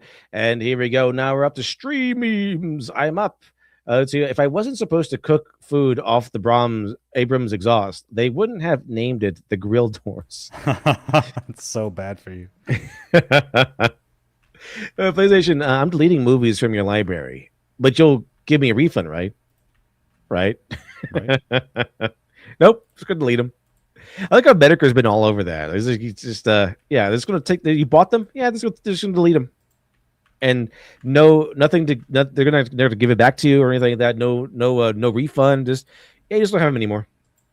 That really makes people want to not pirate everything, right? And yeah, because then they're like, also we're not going to have any physical copies anymore of anything. So and so we can't have good stuff. We have to have whatever the limit is for you guys. It's the same thing with like the AI stuff I was doing earlier. Like I tried to get it to do something, and then I had to keep going back to it to correct it because it kept forgetting stuff.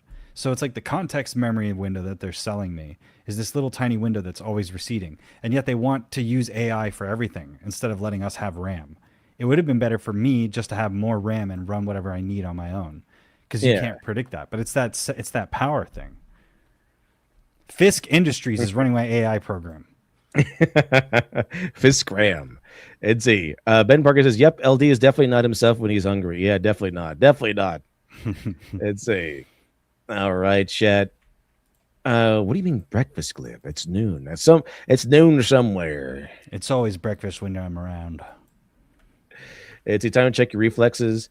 Me, Perry's a little hammer. The doctor. Trump is watching the Fox News feed from himself watching the feed. Let's see. It's like Spaceballs. Oh, 1 second. I have 1 second. We'll be right back. All right. Might hold down the fork clip. 1 second. Sure. So I saw a bunch of stuff earlier when I asked that question about like movies, and it seems that a lot of it was like Deadpool. I haven't seen the Deadpool movie because I felt like it was kind of character assassination. But now I'm interested in watching this Daredevil show, because if that one line, which had dramatic quality to it and moralistic inquiry to it, then the show must be pretty good. So the follow-up question that I have is, do you guys have any other suggestions from anything that's after Endgame that's worth watching in that genre? According to the stuff that we were talking about that has to do with villain stuff, without getting into the villainry itself, because there's a lot of good villain shows. I like The Penguin. The Penguin was good. And then there's a lot of mediocre stuff because Joker did so well. So they did that Cruella movie. They thought that they could make Disney villains, anti-heroes. So what do you guys got that's also interesting? And the Fisk memory thing is funny because Kingpin is the name of a memory tweaker. Oh, what else? Let's see. The other thing is, I think it's interesting that they can take away the stuff from Sony or Sony's taken away, because that seems to be a licensing requirement, like how they remove music from some video games. I know that they changed some of the tracks in the Tony Hawk Pro Skater game, that the remake that came out, and that cheapens it obviously. But I wonder how you can be doing that in, like, you're in a meeting and you're saying, all right, we want this license, but it's not going to be perpetually owned by the person that is buying the content on the platform. That was actually the agreement that they made to begin with. That seems kind of ridiculous, doesn't it? I don't know why you would do that. I haven't seen Deadpool and Wolverine. I haven't watched any of the Wolverine I haven't even seen Logan. That was the other crazy part. Cuz I remember when I sort of lost faith in the quality of the films that they were making was around the time when they did the X-Men Origins Wolverine movie, and then they also did the Wolverine. And I just didn't feel like they were as good as X-Men 1 and 2. I don't think that and First Class. I liked First Class a lot as well. 1970s Musketeers. This is the other thing. The cartoon movies seem to be pretty good, but every time that I watch one of the cartoon movies, I feel like it's less mature somehow than the comic books. I don't know if that's something that you guys have experienced. Maybe am I hitting? Because as I said earlier, I felt like the idea of making a superhero movie has to appeal to a more generic audience always. And then, people blame R-rated versus PG-13 rated, but I really think that it's also about the target audience. I think so too. I was just talking about, the different topics. Because what are you talking about? I assume you're thinking about you're talking about the target audience, like what the thing is meant for, like the audience that is supposed to be watching the movie. Yeah, the movie. Yeah, why some of the movies that are the adaptations of the comic books are less intense, or for a more childlike audience. Like the Killing Joke. There's some changes in it that I don't, and the style of it also, because it's cheaper looking. It doesn't have the texture, like the time taken to do all the shading, because it's an animation on a budget. Right. Let's see. Trump is watching the Fox News feed of himself watching Fox News. Let's see. And Japan made all the medals of the 2021 Tokyo Olympics out of discarded smartphones and laptops. So that's pretty cool. So every award winner has a medal that was definitely used to stream tentacle porn. Let's see. Old horror icons. Melted face killer with a knife hand. Creepy killer clown. Modern horror icons. A room. A guy's girlfriend. The modern ones, yeah. Yeah, we need something. We need something new.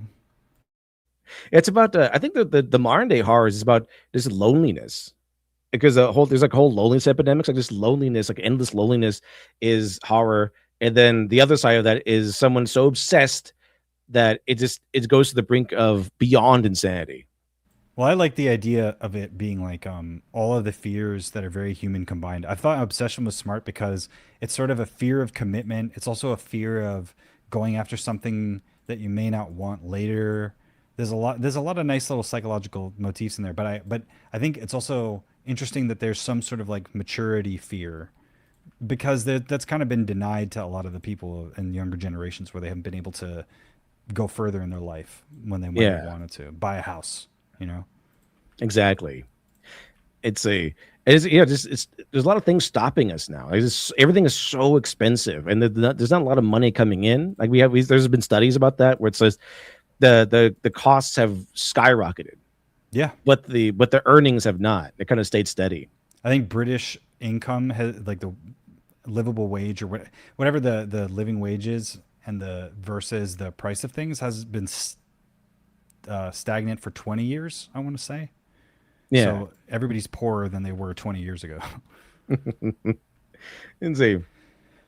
We stop putting my country's flag around giant tits. It's against the flag code. What's this? Hold on. Highland is again going viral in the anime community for looking like Super Boo. He looks like Brock Lesnar to me.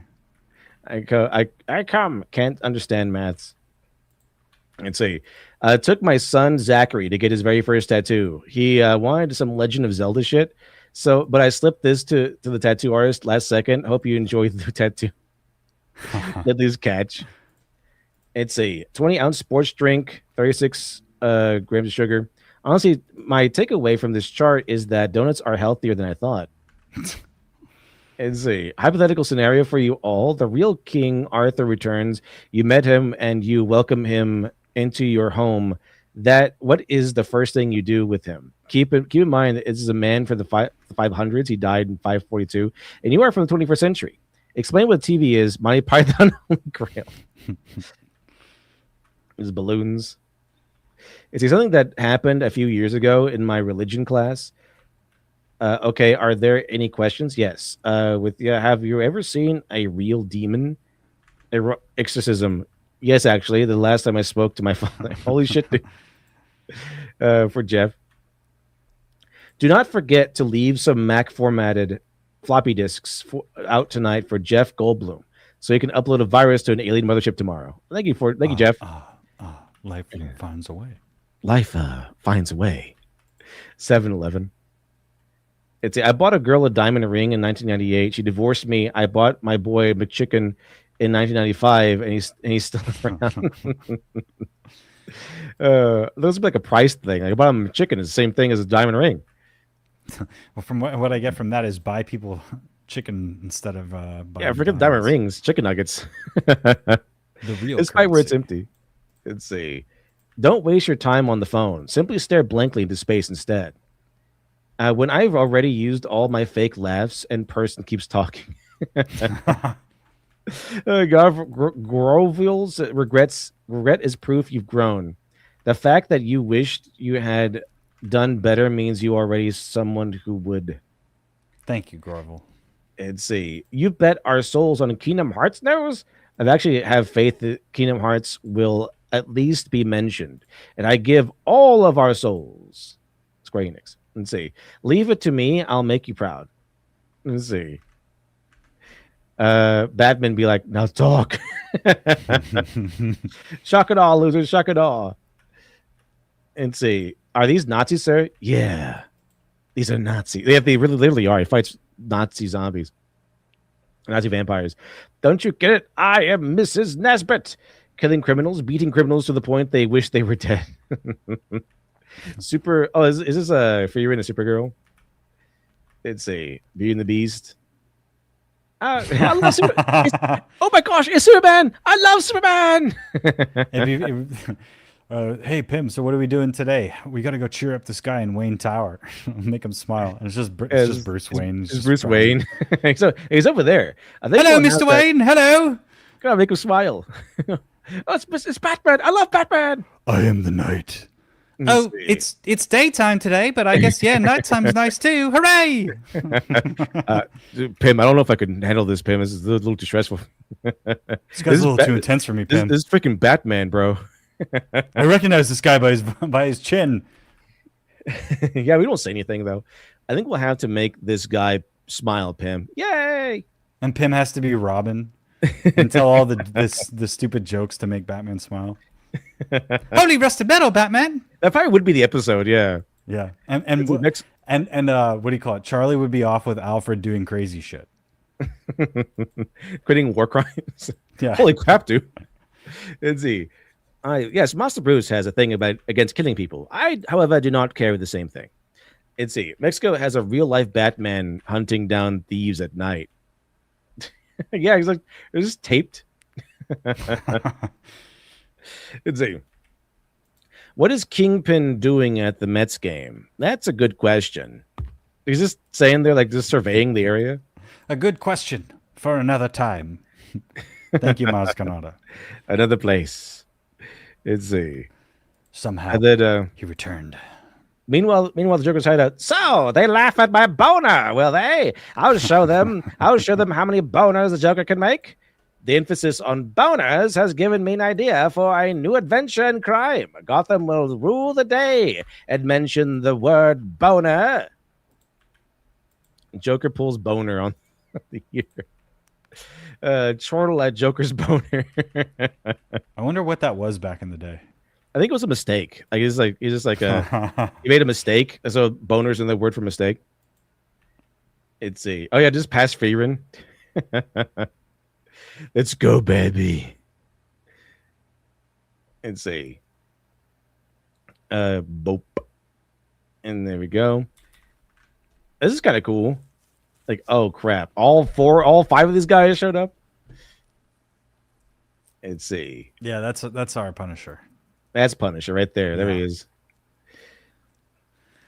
I do a It's lot like- better. Just give me all the money. They're giving all the money away. You know, remember the cringy lines that Joss Whedon added for the Justice League movie where he's asking Batman what his power is? He's like, I'm rich. It's like he meets instead Punisher and he's like, so what's your superpower? I kill people. A lot of people. Like, speaking, the power that he has is humanity, kind of, because that's what. Because technically speaking, you pay money to get people to do things, but it's people. It's still people doing things. Mm-hmm. So basically, his power is humanity. The original Captain Canada, or willpower. It's oh no, everything's okay. And see, get some ice. It's everywhere else, America, Japan. Hell yeah. There we go. All right, Chad. All right, we're going to close out the stream for today. Thank you for everyone joining me today. Thank you much, Glib, for joining me. And thank you much, Best Chat, for always being Best Chat. Have a wonderful rest of your day. See you again, of course, next time.